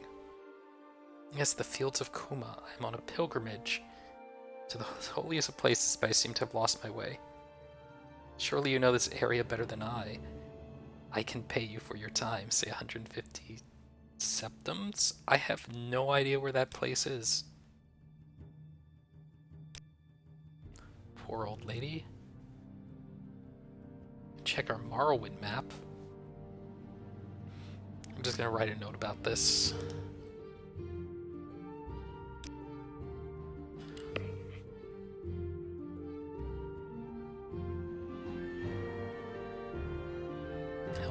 poor old lady find fields of Kumu.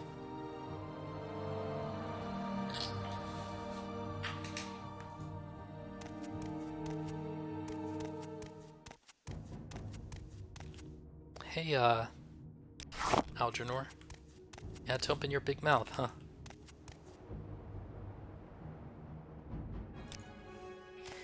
I gotta say, this leveling mod does make me feel a lot better about just going like, yep, you know what, I feel like using a dagger against this asshole. Excuse my language.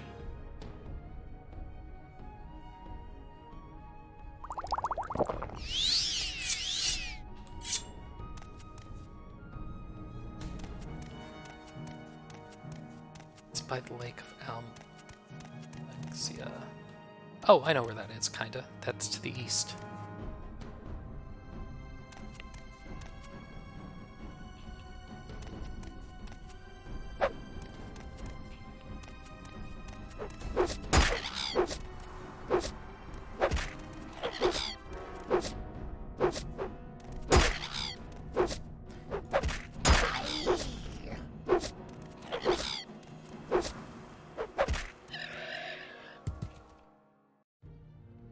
One of the best mods for this game is the mod that every time you kill a cliff racer, it spawns 2 cliff racers. If you just want to have the Morrowind experience even faster.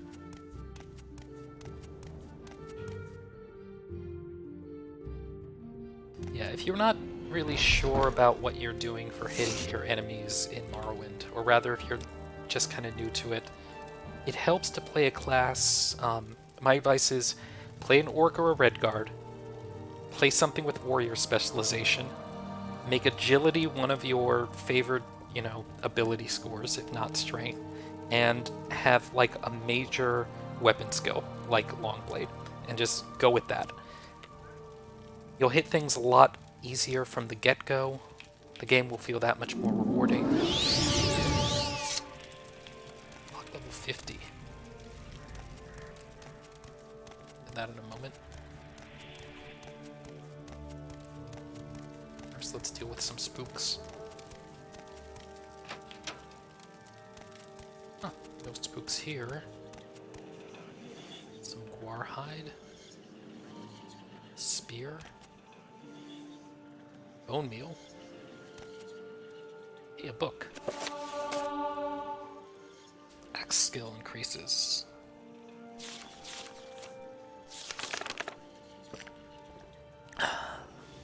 Finally, the simulacrum of the Nichiman's wife became unstable. The Dwemer in their haste had built it shoddily, and the ashes of Red Mountain slowed its golden tendons. Before long, it fell on its knees beside the road to the lands of the Induril, and pitched over, to be discovered 80 days later by a merchant caravan on its way to the capital of the land, Anon Almalexia. The door's here again. One moment.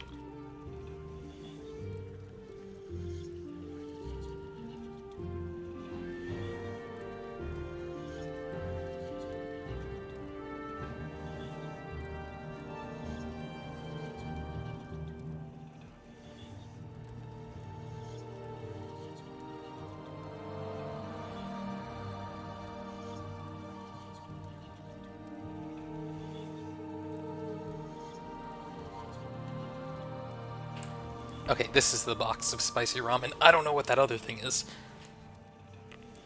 Chances are missing everything was due to zero fatigue. Yeah, zero fatigue and not making actual builds. It's kind of true. I understand why they changed it.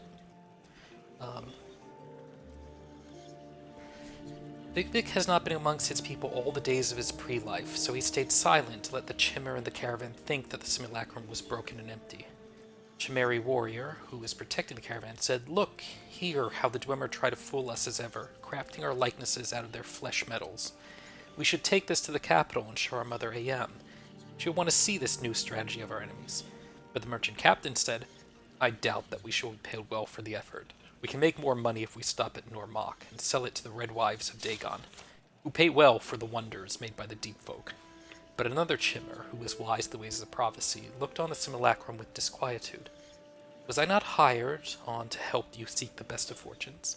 I say you should listen to your warrior then, and take this thing to Yam, for though manufactured by our enemies, there is something in it that will become sacred, or has been already. The merchant captain took pause then, and looked on the simulacrum of the Nichimen's wife, and, though he heeded always the advice of his seers, could do no more than think of the profits to be made at Normock. He thought mainly of the Red Wife's form of recompense, which was four-cornered and good-wounded, a belly magic known nowhere else under the moons. His lust made him deny Ayam, his mother. He gave order to change course for Normock. I'm sorry, I'm just amused by this, early porn of, four-cornered and good-wounded, a belly magic known nowhere else under the moons. I assume that's not, just a good cake. Before the caravan could get underway again, the Chimeri warrior who had consoled passage to the capital threw his money to the merchant captain and said, I will pay you thus for the simulacrum and warn you, war is coming with the shaggy men of the north, and I will not have my mother Ayam at uneven odds with one enemy while tending to another. Nerevar, the merchant captain, said, This is not enough. I am triune in my own way, but I will follow the road of my body and demand more. Then Vivek could not remain silent anymore and said to Nerevar's head these words, You can hear the words, so run away. Come, Hortator, unfold into a clear unknown. Stay quiet until you've slept in yesterday, and say no elegies for the melting stone. So Nerevar slew the merchant captain and took the caravan for his own. The ending of the words is Alm Sivi. So one thing that we know from this book that's kind of interesting is Nerevar was a contemporary of Vivek. I think they were friends. Vivek may have been an advisor, but he's already written in such a way,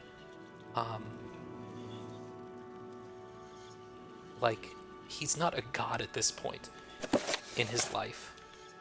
We know that historically, but he's still writing, being portrayed in these books as though he already had a kind of divine insight. No doubt pretty clever, but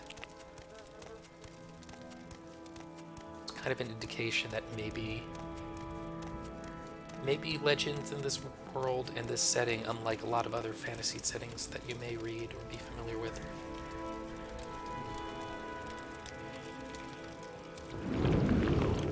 are works of history in the sense of something written by a person, rather than being something you should take away.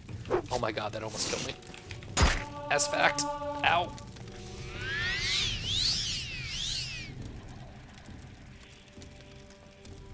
Skeletons are entirely immune to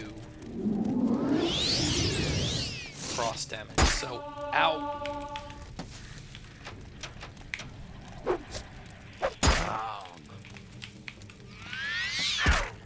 Oop. My bones. Okay. Juke. Not jukey enough.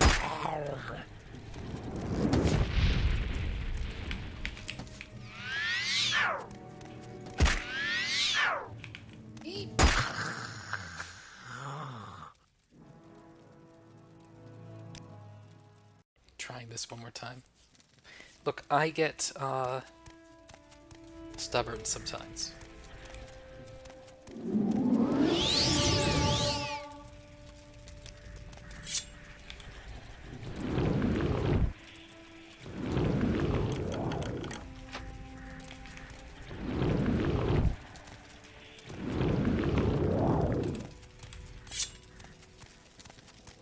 And there's no skeleton this time? What is going on?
enough of this spooky, scary bullshit.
Hey, cool staff.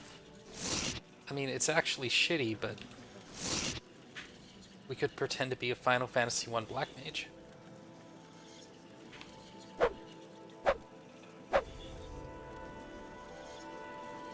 One to 12, 2 to 6. Yeah, no.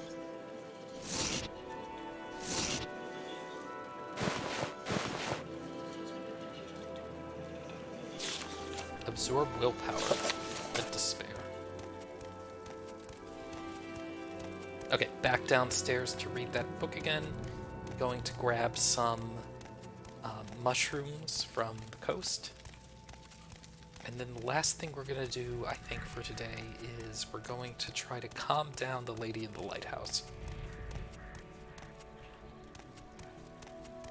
See how that goes for us.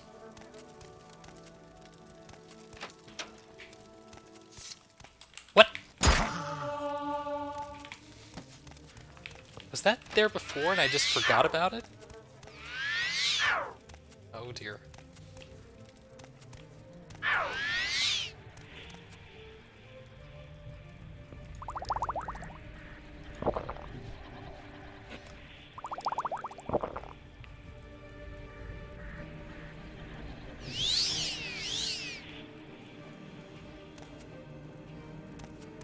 I'm kind of low on magic too.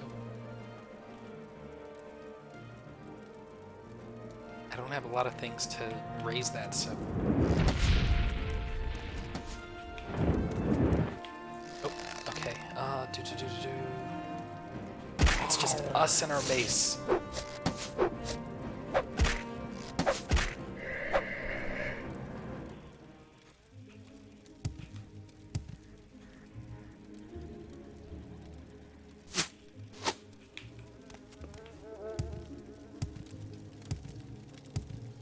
He's been standing there for centuries waiting for someone to come in. Yeah, more temple propaganda.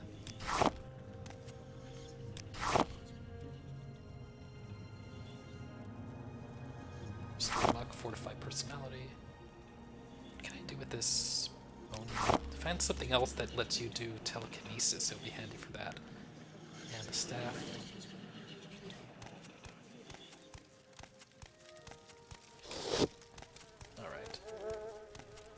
This was a strange little room, to be sure.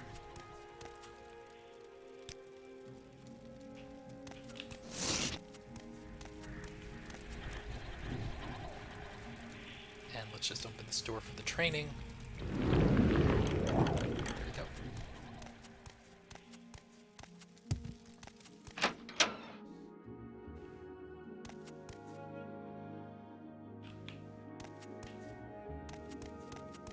South.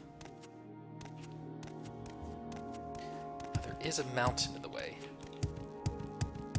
However, do I have a good source of levitation?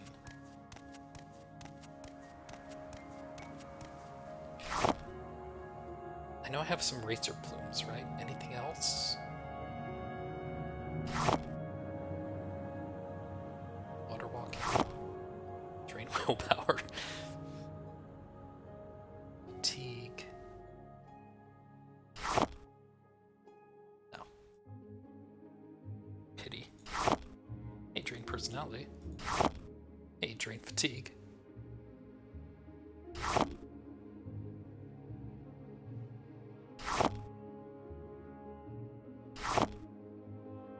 Oh well.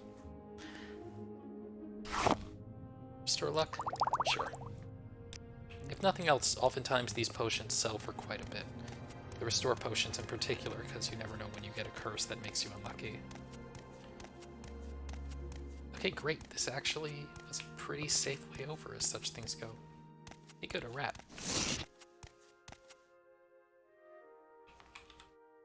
Just 1 hours.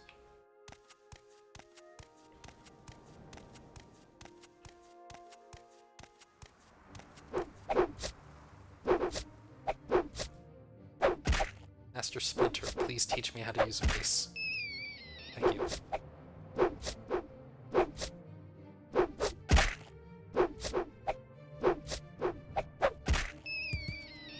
At least this stuff isn't, like, outright killing me easily anymore. Alright.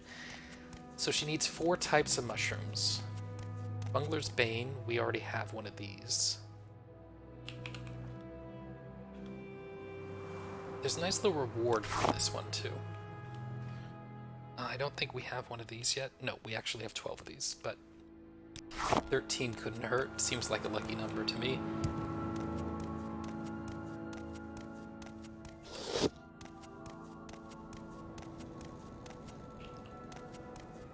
Those blue ones up ahead.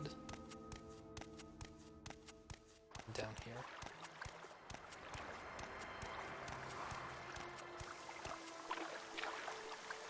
At least it's raining.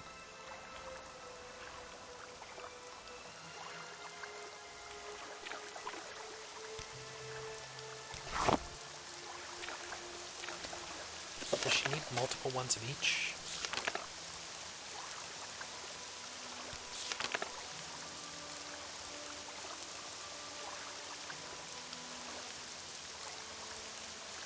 Yeah, okay.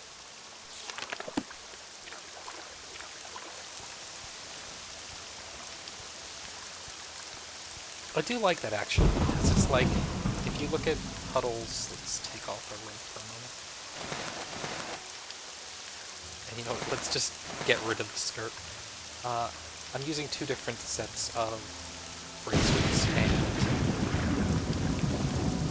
1 glove. There's a reason why that's important at one point, but it's spoilers. These cause levitate.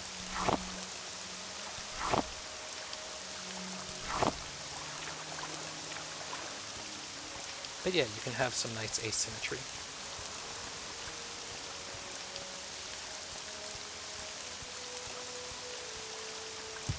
At least it's raining.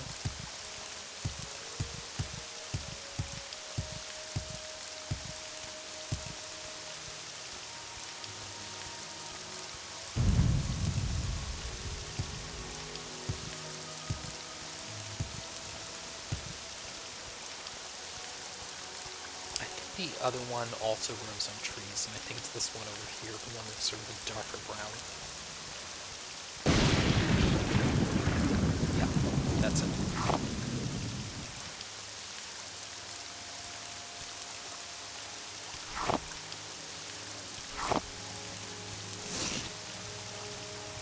Okay, crappy mace. Hey, it's almost like he knows what he's doing.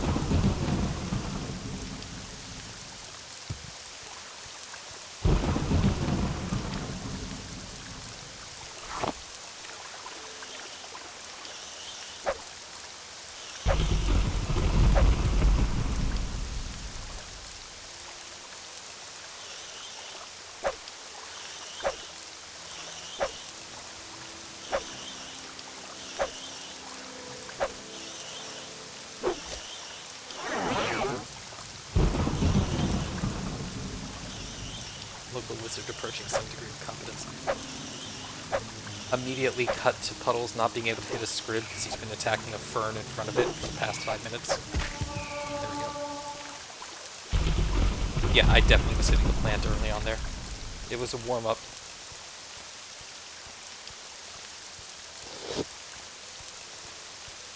let's go talk to that Blades trainer that Caius mentioned. Then we're going to go try to calm down the lady in the lighthouse, because I feel bad about stealing right in front of her. Man, though, the water looks good, doesn't it? I mean, it's not going to win any, like, engine rewards, but...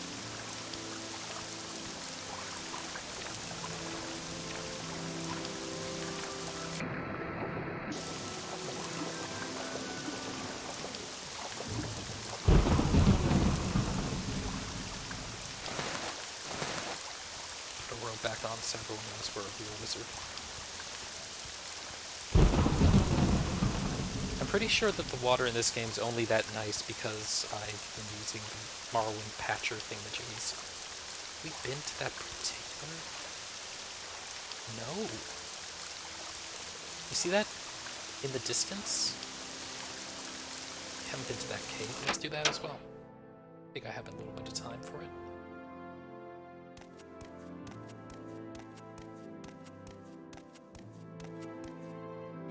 Oh yeah, it's you. If you want something, now's the time to talk. Pelagiad. Western style. Hey, Blades lady. Portacaius, like you. What do you have to say about him? Normally I don't offer training, but since you're one of us, I'll just charge you for my time and effort. But the best way to learn is to teach yourself. I think we've read this one before. He's okay. Sour, a warrior, but he knows his job and leaves us alone to do ours. Caldera is a mining town. Good to know. The water being nice is base? Huh, well, good for them, given that they basically made this out of nothing. So Longblade is a good way to train strength if I were into that, but with the Mad Leveler thing, I don't really see the need to do so. Largest cities of the East.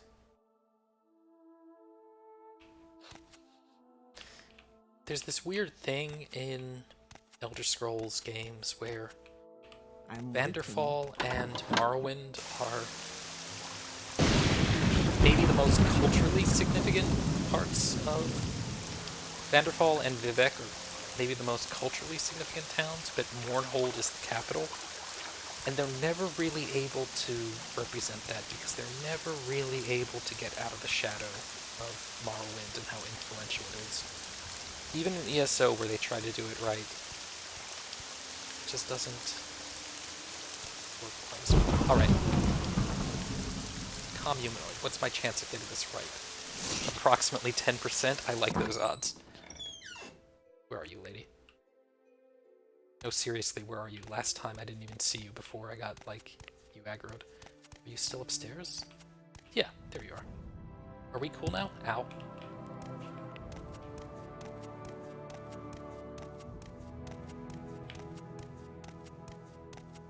Hey.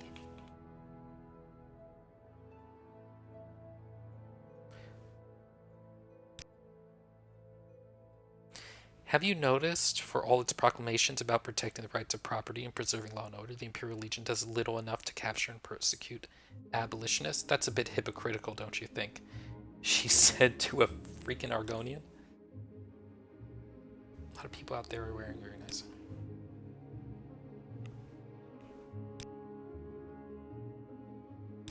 So she doesn't actually have much to say. I'm gonna calm you down. Speak quickly, Outlander, or go away.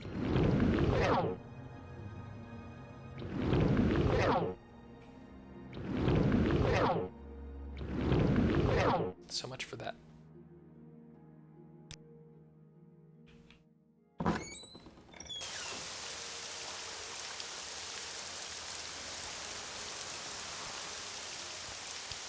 When you find someone. Uh-oh. Hey, acrobatic skill increased. Something in this town, or... I remember there's something up the coast with a runaway slave. Is it related to that?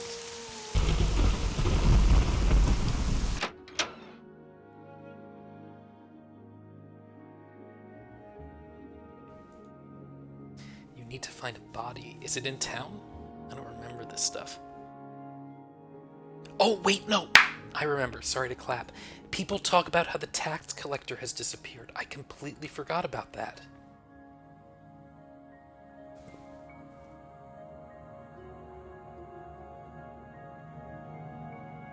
Invisibility from bitter greens. So I am actually doing something here. There is a key on that shelf that I would like to grab. And the easiest way to do so would be with telekinesis.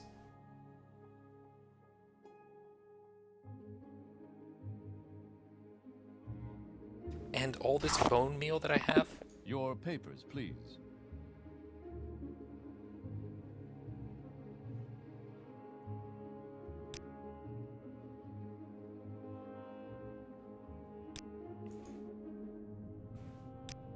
Is there a way I can... Maybe if I just...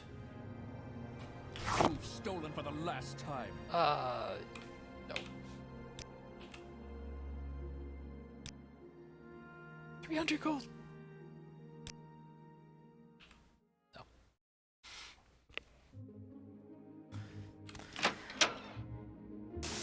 We'll be back once I know Mage Hand. Wait a second. I know a different kind of Mage Hand.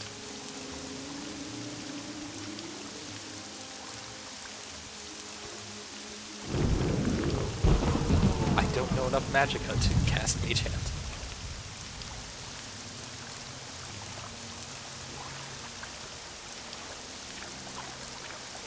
Okay, I kind of do remember where the tax collector's body is. I think it's to the northwest of town. I'm just going over here to sleep for a moment.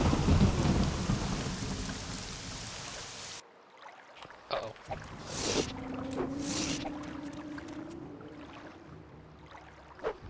Why is my shield run out? Buddy.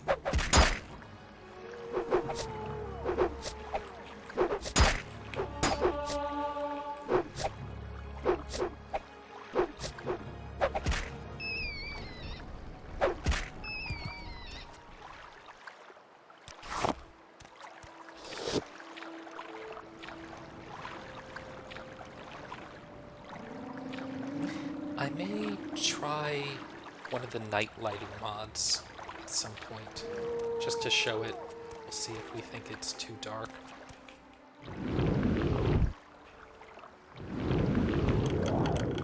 Oh.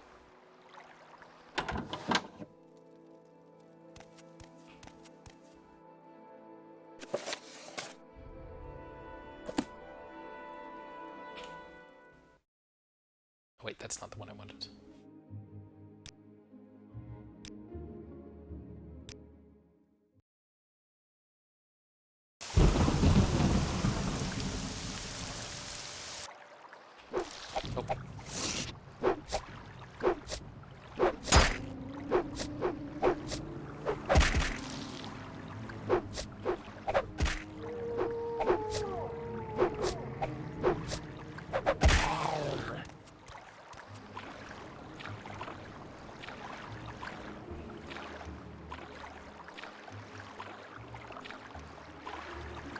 But like with the first theft, they don't know how to relock the door. Knowledge of how to relock doors has been lost to the Imperial Legion. Okay, but Hot Lips Habasi gave me this potion. Now I'm invincible.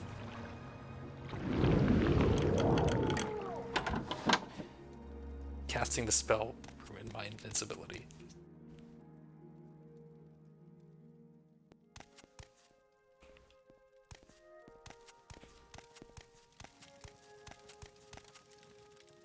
Someone in here. Hey!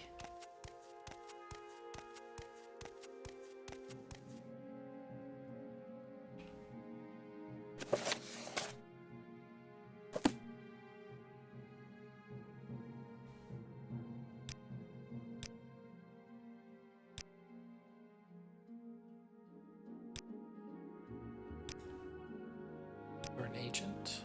You train people on things, okay?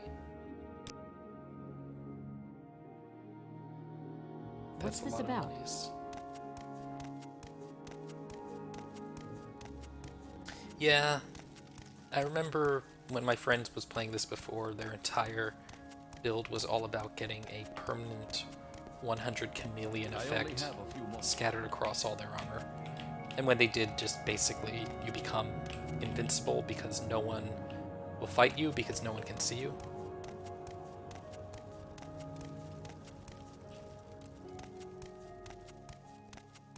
I gotta admit though, this guard's technology is incredible. I only have a few moments. He's guarding this staircase perfectly, so I can't get past him. But I know the secret of jumping. Okay, what is up here? Nothing. Pillows. Skoomers? Skoomers.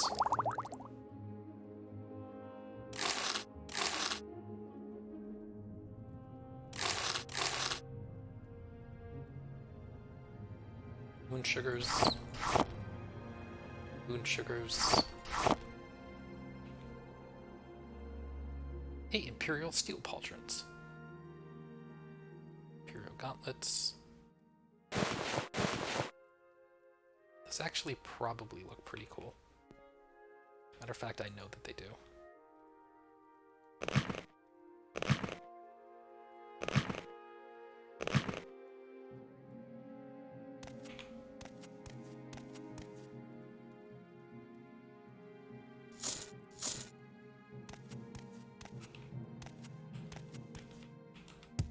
Stay out of trouble and you won't get hurt.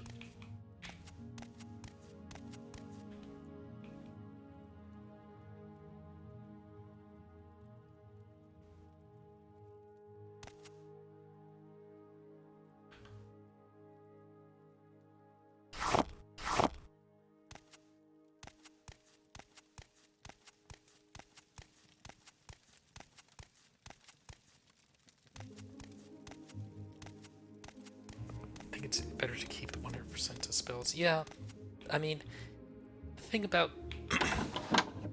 games in general, especially games like this, is I feel as though World of Warcraft has kind of broken our brains.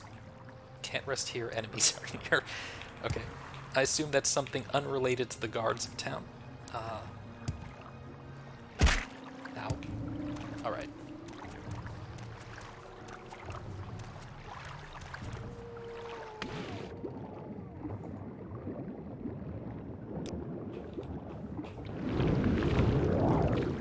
Wizard bitch.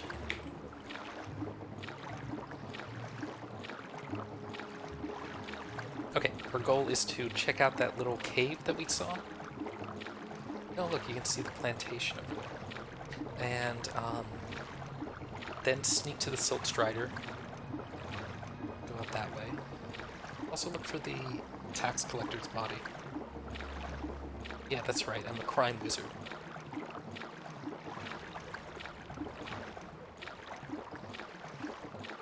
Was I looking that I saw that?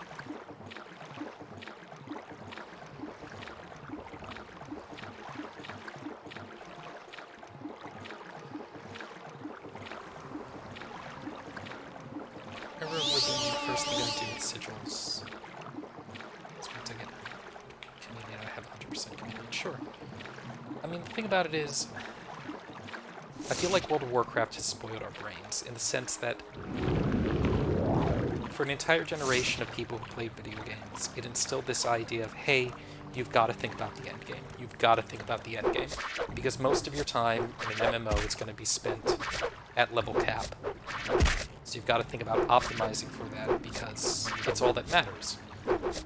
And so what you end up seeing is you see a bunch of people doing this theory crafting around, well, obviously the only thing that you'd ever want to do in Skyrim is dual-wield daggers doing sneak attack damage.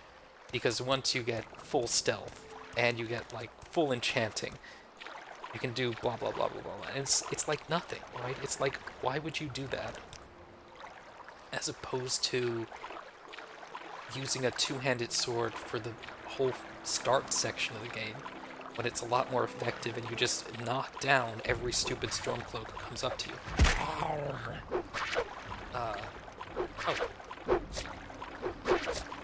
This is like a very strange retelling of like the Scorpion and the Frog. A mace is in your nature. Okay. then I fall off it.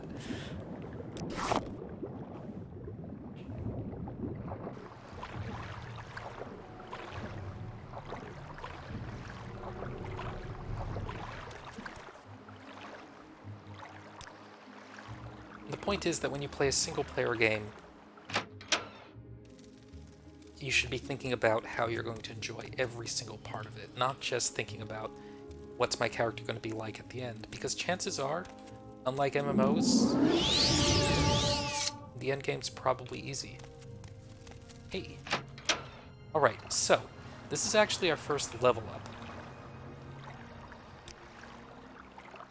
So, with this particular, like, leveling mod, you gain ability scores when you level up your skills directly, but you still have level ups which affect things like your health.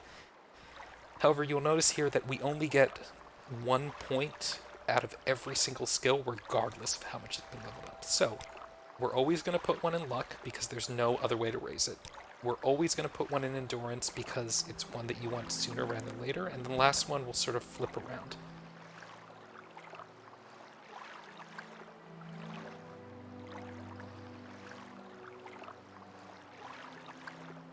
Not too worried about intelligence, because it's more about how we restore it than the length of our bar at this point.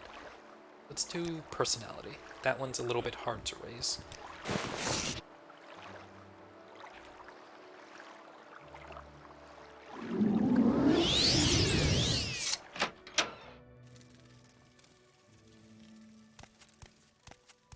Yeah, I should have read that out loud. Sorry.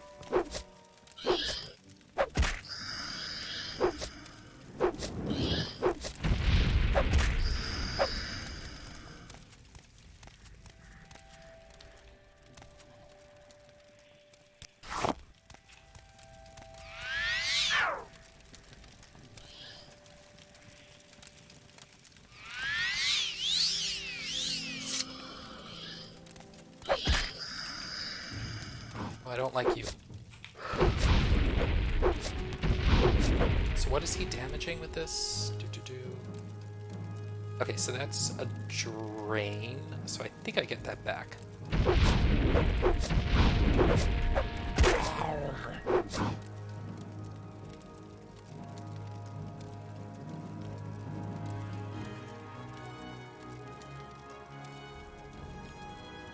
Oh dang, I thought I was saving the brandy for this.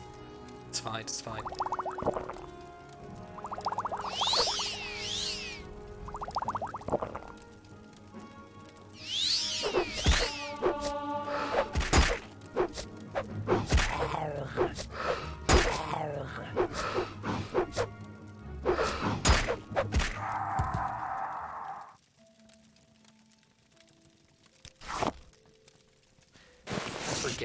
Because I keep forgetting.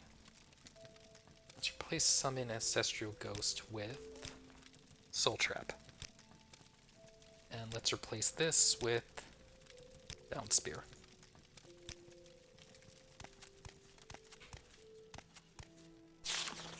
Hey. Scroll Divine Intervention.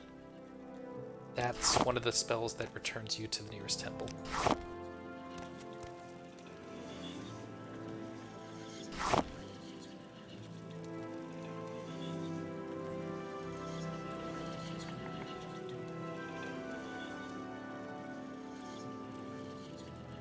Gotta ask yourself, do I want to be using the spell that just does it, or do I want to be practicing raising my security? We'll do one more point of security.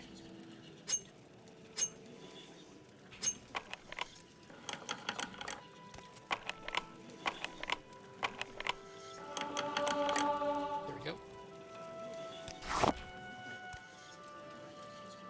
And this has a crappy ring that we can sell for money. Anything else in here? Don't think so.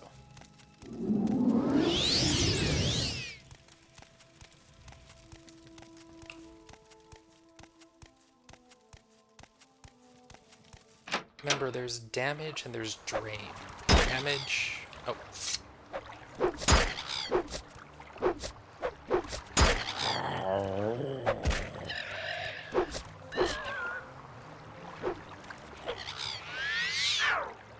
Damage needs to have restore, and drain goes away, I think, after a while.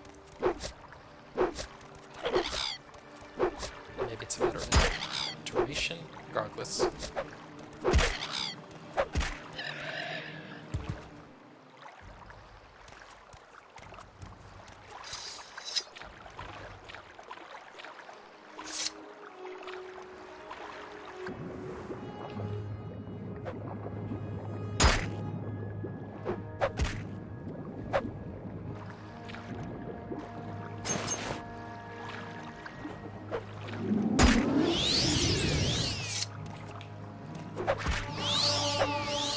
Your health has increased. Oh, have I installed the mod that makes it increase my health slightly whenever I gain a level? I didn't think I did that. But okay. Alright, there's the tombs that we raided last time. Frankly, dead people shouldn't get to keep their stuff. This applies both to the inheritance tax and the world where they're giant vengeful ghosts.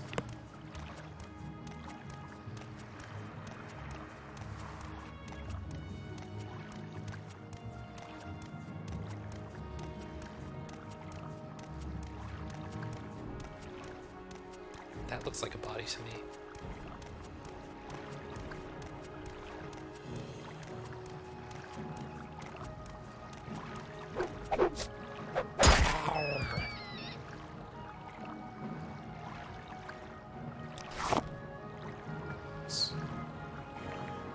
Why am I carrying that so very heavy now? I guess I did steal some armor, didn't I?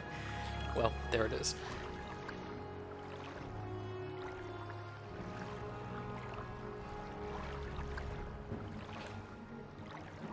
Not make potions during battle.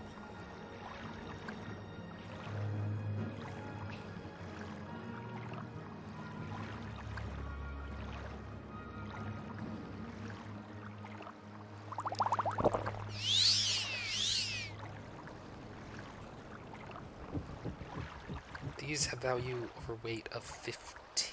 I'm gonna keep those. Drop that just so I can move around.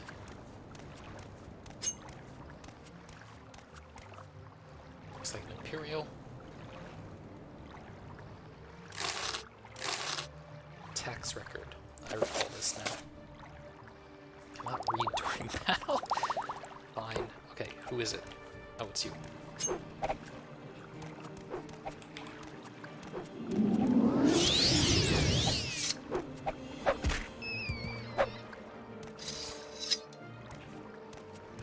Spears are pretty great, if a little bit boring. They're boring because only the thrust attacks really do anything. There's no glaive sweeps. They're pretty good because the range on them is pretty tremendous and the damage isn't bad.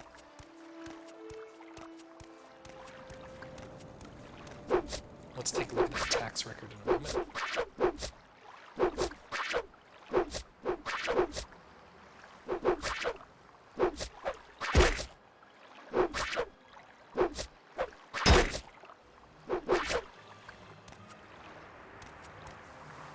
Pulling away from Mud Crab, thinking about the choices I've made.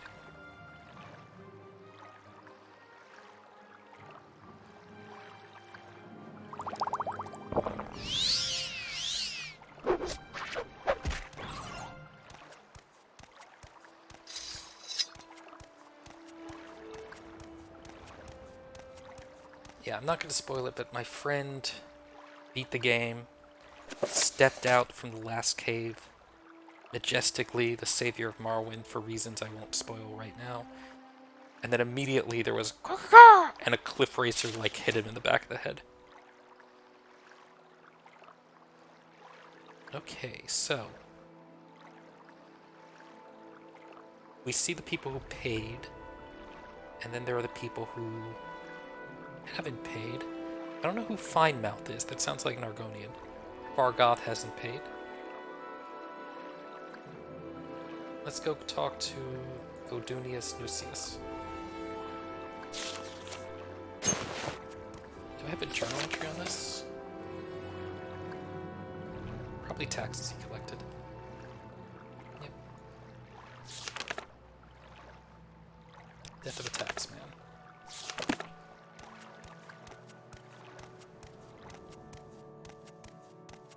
Now we're just gonna avoid any guards that we happen to see around town right now. Due to a certain misunderstanding involving Puddles forgetting his keys.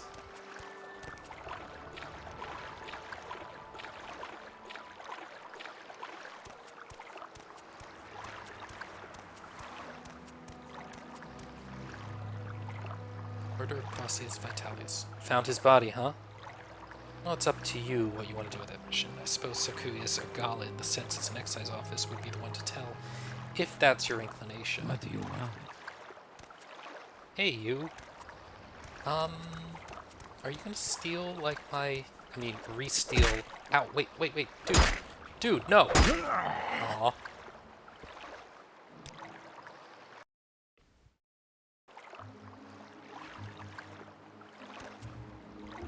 Is this before I cleared this place? Yeah, sadly. You realize that all your life you have been coasting along as if you were in a dream. Suddenly facing the trials of the last few days, you have come alive. Fine. I mean, that was pretty fast, but I'm not that surprised from a guard at the start of this game.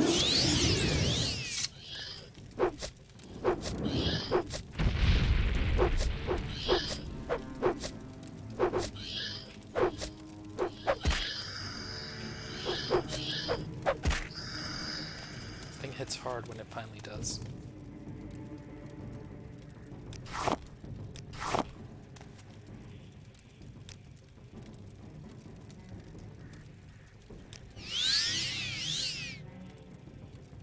That restores all missing attributes. Oh, whatever. Can I hit you through the door? No.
If you want to do a summoning build in this game, it's actually highly effective.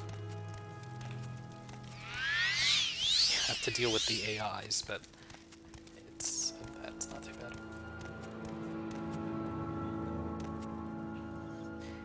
I mean, you can turn off use best attacks, Algernon, but if you're not using a mod that makes there be a reason to use chop versus poke, what are you really doing outside of just making attacking more awkward for yourself?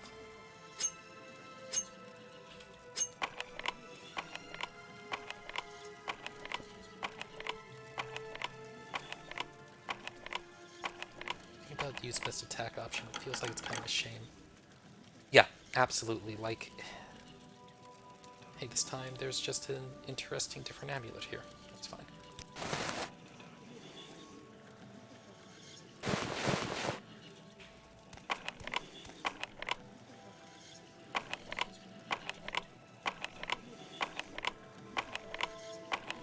It's not too bad on, say, the mace. Actually, it is kind of bad on the mace.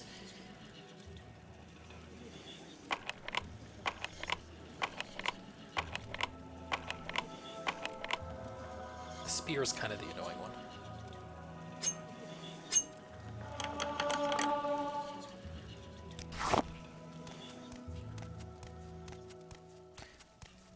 Special combat moves that were tied to both your character. Need unarmored cap, and you could drop kick someone.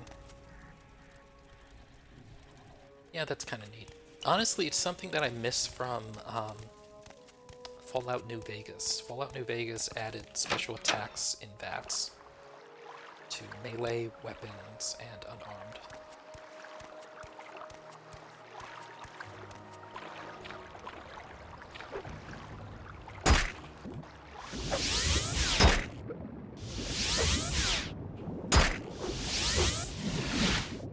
I think that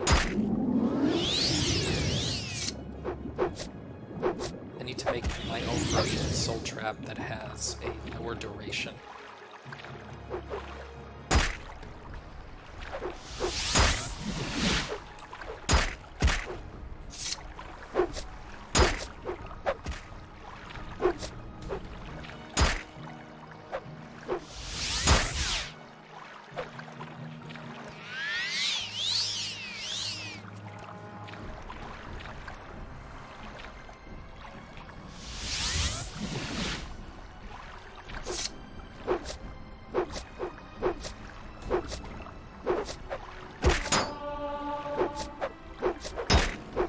Ow, my toes.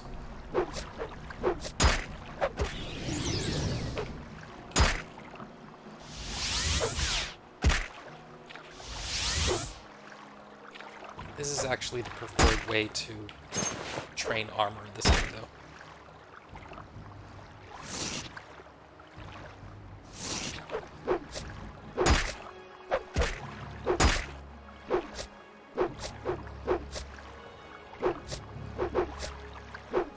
Not like this.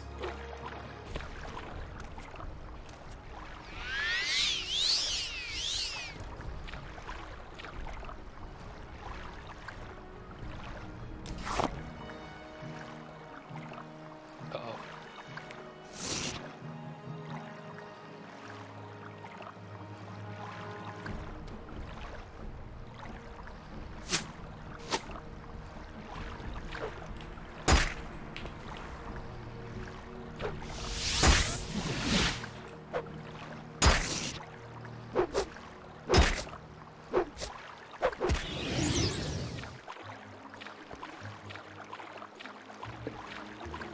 Yeah, I should mod this game so that it plays like Punch-Out music when I get into combat sometimes. Just add my own particular tracks to it. Eye of the Tiger and so on and so forth.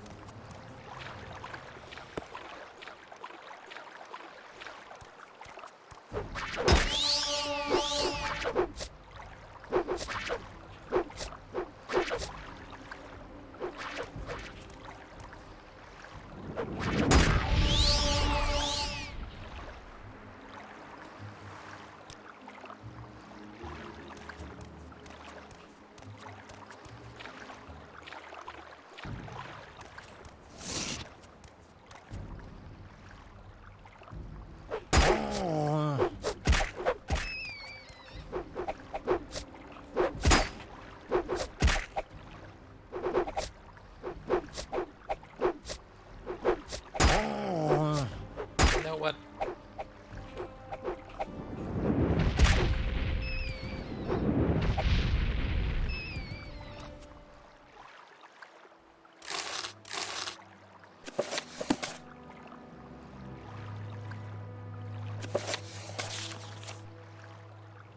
Okie dokie. Back to where we were.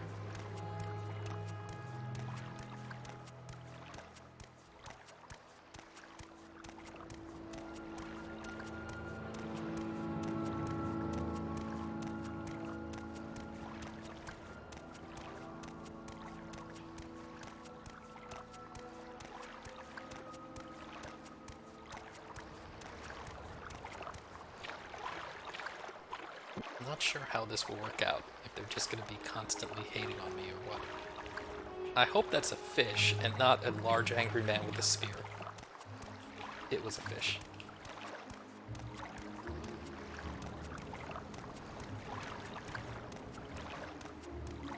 Quickly, Outlander. I haven't much time. What about the murder? What was that? Okay. I don't think you're a fish. Now, if I put this away, are you going to calm down? Can I talk to you? Nope. Okay. Nope. Alright. Yes.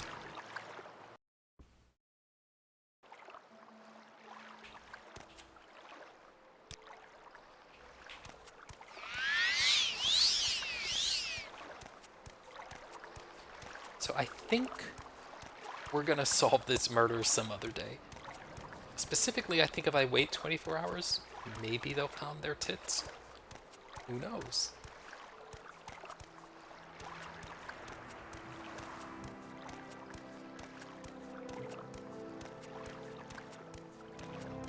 Maybe this guy's a little bit more chill.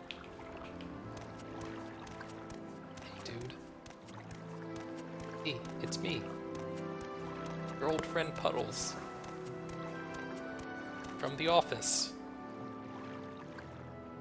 I'll pay the gold. Now, if I do this, though, are you going to steal my Olympic? 4 gold. Yeah, you totally are. Let's so get this over with. forget that.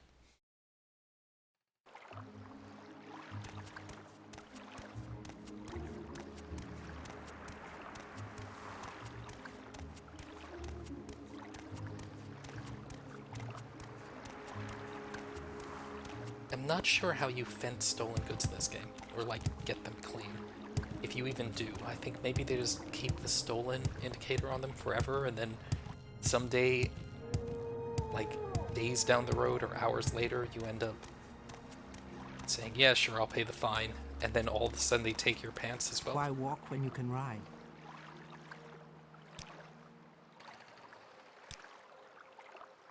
We're going to talk to everyone about that murder later. Let me just write that down for now. We're almost finished for Make today. a special trip just for you. Same low price. Yeah, the bounty's not what concerns me. What you're describing there, I don't know if that actually clears the stolen status. See, what I'm worried about is I could probably install a mod to fix it, but I don't have the word stolen on these, so I could easily forget, right? One moment here, let me see if that's an option.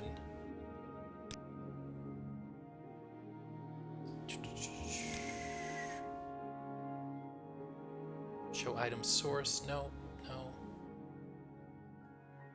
No, no. Okay, that doesn't help.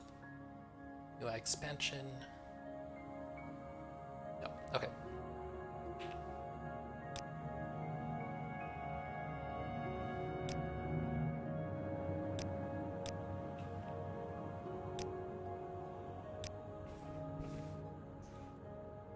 Solve.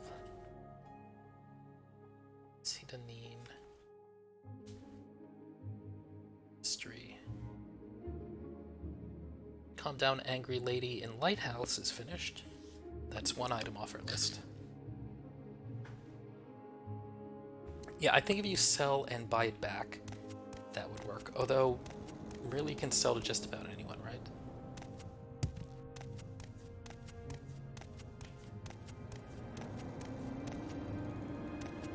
Leave me.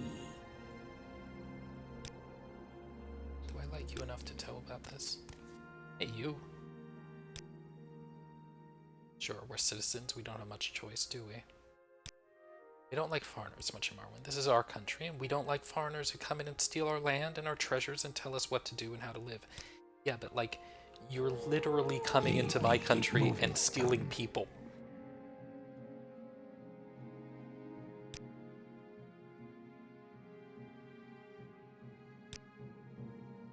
They're spreading rumors about some Doran noble. Interesting.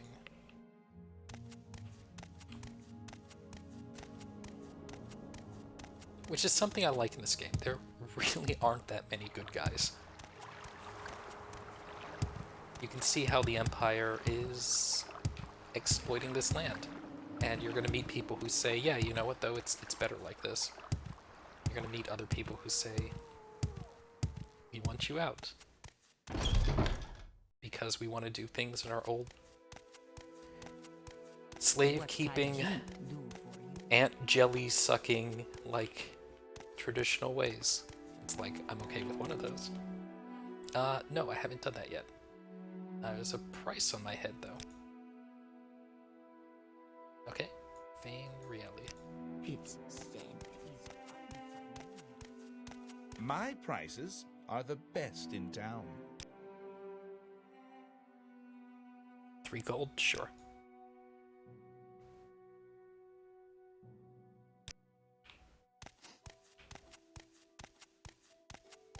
Okay, that should take care of some of that.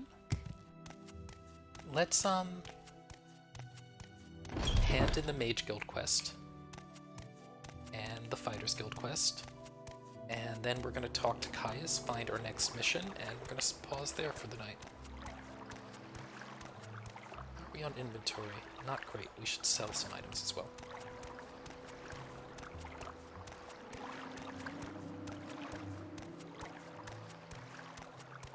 One thing that takes a bit to find in this game. Hey, you. Tribunal Temple is at war with a rebellious faction called the Dissident Priests. Interesting. Rat meat's tough and greasy with an unpleasant odor and taste. Cheap, abundant, nutritious. These rumors? House Halu must have a spy in Ald'ruhn. They always seem to know what the Redoran Council is planning.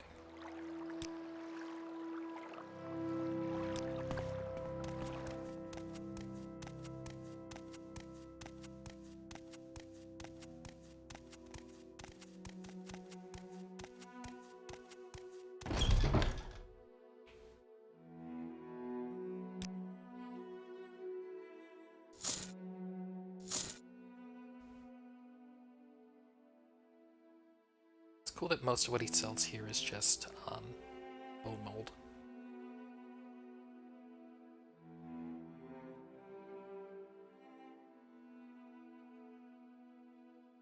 Which I think looks pretty cool. Weight 21. I'm rating 8. Weight 24. I'm rating 11. Iron boots. Leather pauldron.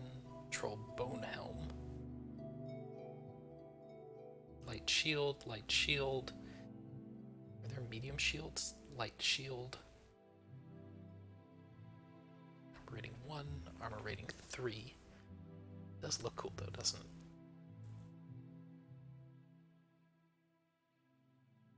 Let's swap out for medium bracers.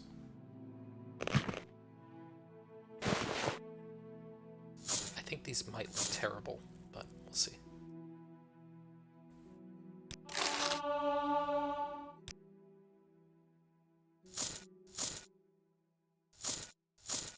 Do they clip through the robe?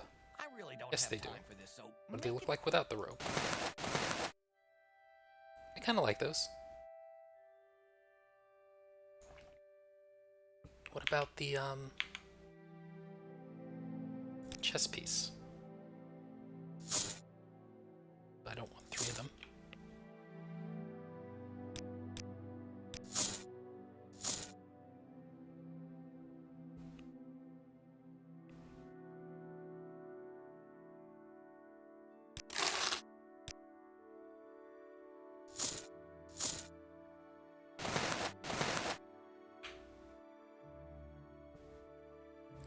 Actually looks pretty dang good, doesn't it? I think it does, at least. I don't know how I feel about the horn crotch, like when you're feeling horny, but you know, maybe you like need a place to tie up your horse, and you don't have one to hitch it, so you just put it around your crotch.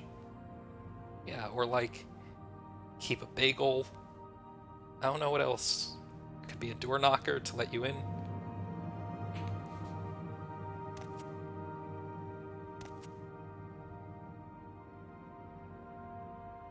Do you sell that bone mode shield? You do? Okay. Give me that, too. Here, you can take this crappy one.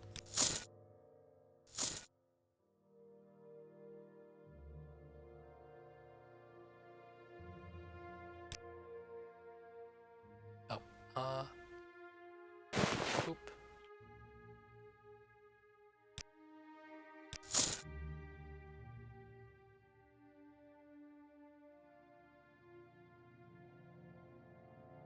Armor rating 11. Wait, armor rating 3? Because I'm not any good at it. Much as I love those pauldrons, I'll just get another one eventually. This is going to be expensive. Buying back the thing that I sold before, like a genius.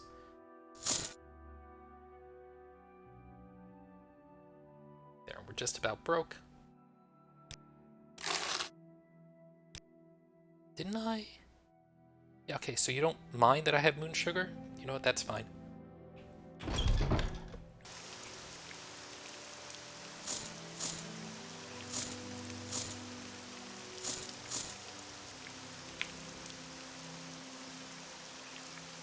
I'm relatively happy with that. Still not sold on the sides of the shoulders, but the rest looks pretty good. Did you have pants? I mean, I guess I don't have money anymore, but...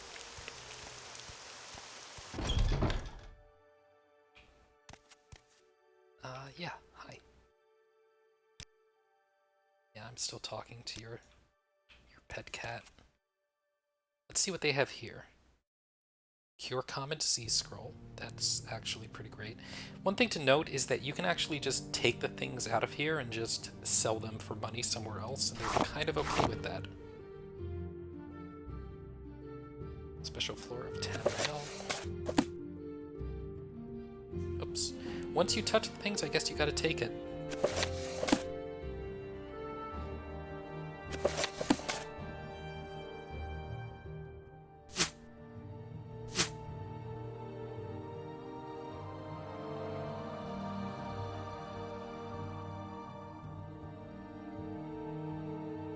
And these weigh quite a bit.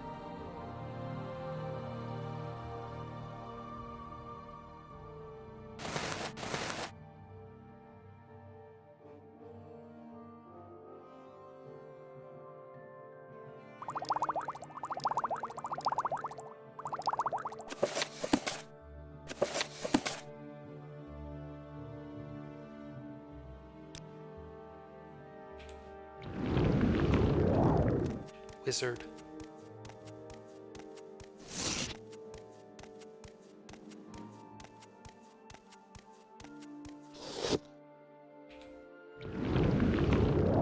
Wizard for 10 seconds. The feather spell. Alright, so we can do two things with the Chore-a here. Yes, I brought you the mushrooms.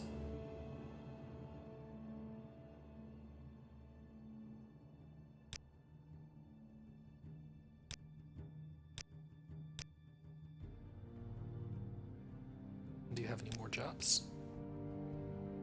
Ajira made a bet with Galbadir. Ajira made a bet with Galbadir that Ajira would be a journeyman before Galbadir. Now Ajira must study these mushrooms and write a report. Ajira wants you to give Galbadir a fake soul gem.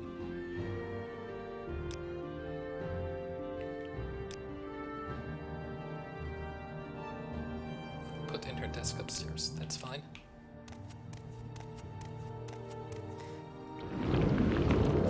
One thing I like about these bracers is you can see your hands, and I do have cute little lizard hands. Hey, Galbadir.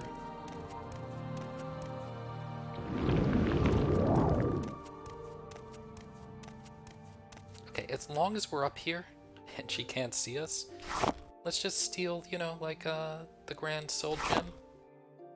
That's worth quite a bit.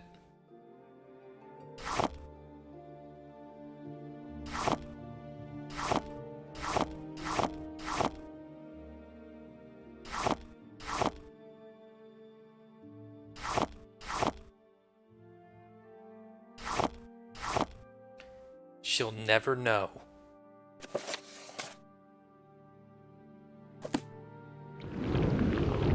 I've honestly never actually stolen all that from her to begin with. Oh my god. But it's too heavy. Okay. Okay, fine. Put it back so she won't notice.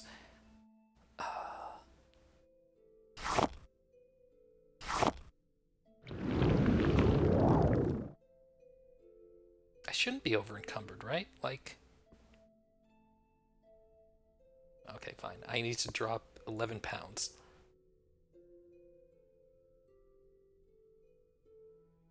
IRL as well.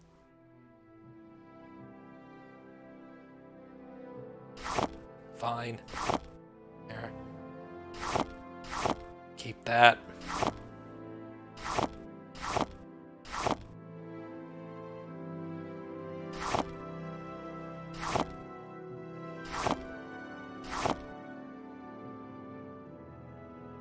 They're just the way you left it, right?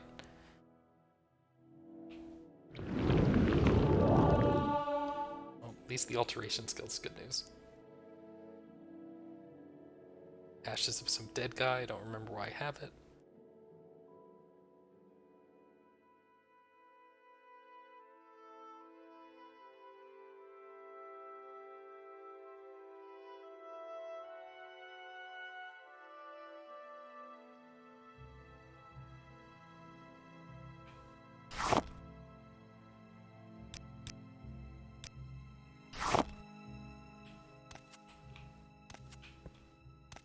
What's in the chest? Oh, kinda well locked. Don't mind me.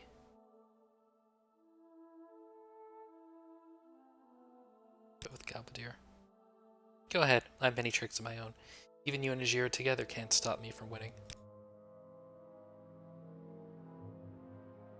I want to sell you this book, because I've already read it, and I don't need it.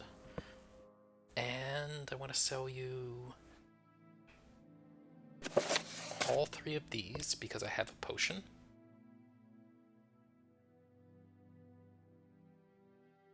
And this I don't need. Keep that.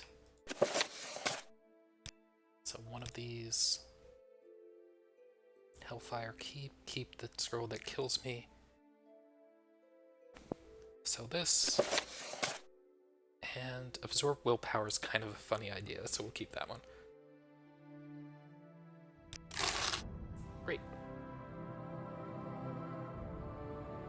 I really don't have time for this, so make it quick. I wonder if the reason no one's giving me crap about the Skooma and Moon Sugar is because it's stolen. And if it's like, because it's stolen, they can't see it, and so you can't sell it, but they also don't give you crap about it. Okay, Ajira thanks you. Duties. Local flowers. Gold kennet, stoneflower, willow anther, heather. I think I might have those. Yes, I did. Great. 6 cheap restore magica potions.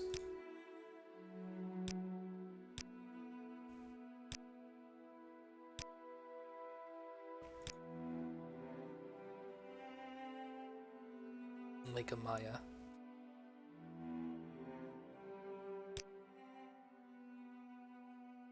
Do you have more duties? Maybe you should fetch a new ceramic bowl for Ajira. Okay, we'll do that in a bit.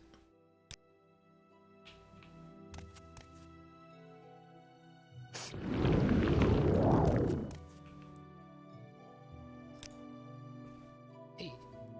So one thing that's nice about Ajira is early on she has 800 gold, which is a bit, and she'll buy skooma and moon sugar from you. And because you do these quests for her and help her do whatever it is that she wants, you know, getting to Journeyman first, she tends to have a very high opinion of you, so you get good money out of it.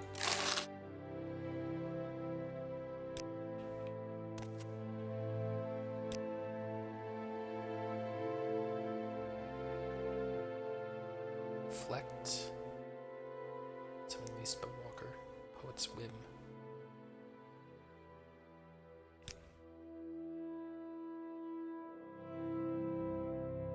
I wouldn't use that terminology, Araban. But the game that sort of got a lot of people, where I watched with a lot of people, I'll put it that way, was the Sunless Skies game, and I'm still grateful for that. Alright, we want to buy a few spells that are going to be kind of useful in general for making other ones. So, Buoyancy, no, not so much.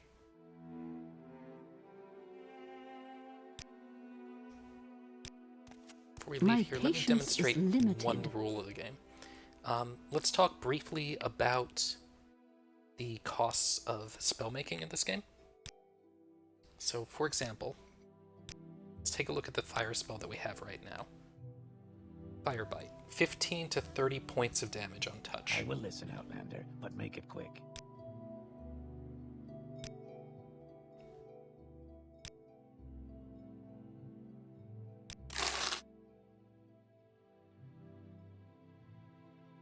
Train intelligence, burden, bound boots, bound helm, puddle, sound.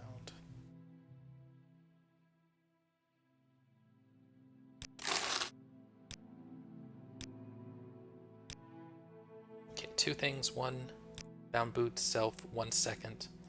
This is going to be our train conjuration spell. And what's nice about it is, as a beast race, basically we can't equip the boots anyway. Only 7 septums, and now we have one that we can spam whenever we want. Alright, fire damage. Touch, 15 to 30, right?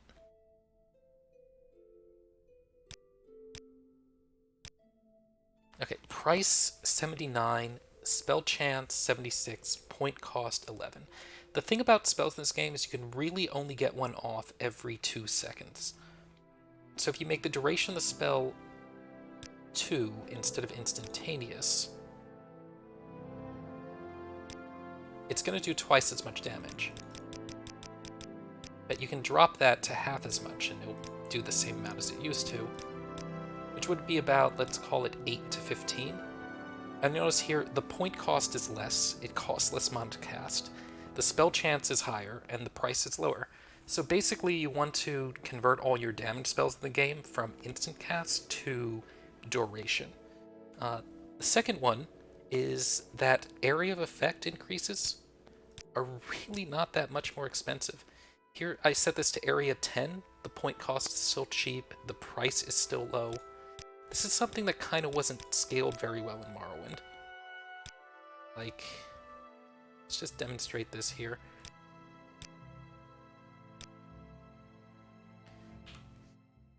Save one quickly. That was not the button I wanted to hit. That was my latest save. Okay, you know what? I'm going to take a break here because I hit quick reload as opposed to quick save, and I've lost a lot of progress. But that's good, because it's about time to stop anyway. What I was demonstrating was the amount of time that it takes, the amount of damage you can do with an area effect spell. I'm going to take a nap and be a little bit less stupid about things. Hand in the Mage Quest stuff, hand in the Fighters Guild stuff, and the next time that we play, we're going to talk to Caius about what our actual duty is to do. I'll catch up to where I was before I messed up, and I'll see you next time, which should possibly be tomorrow, possibly Friday or Saturday. Thanks for tuning in. Sorry about screwing up there, but I hope that you're still enjoying it, and next time we're going to start seeing more of what's actually going on in this world. Thanks for watching, and good night.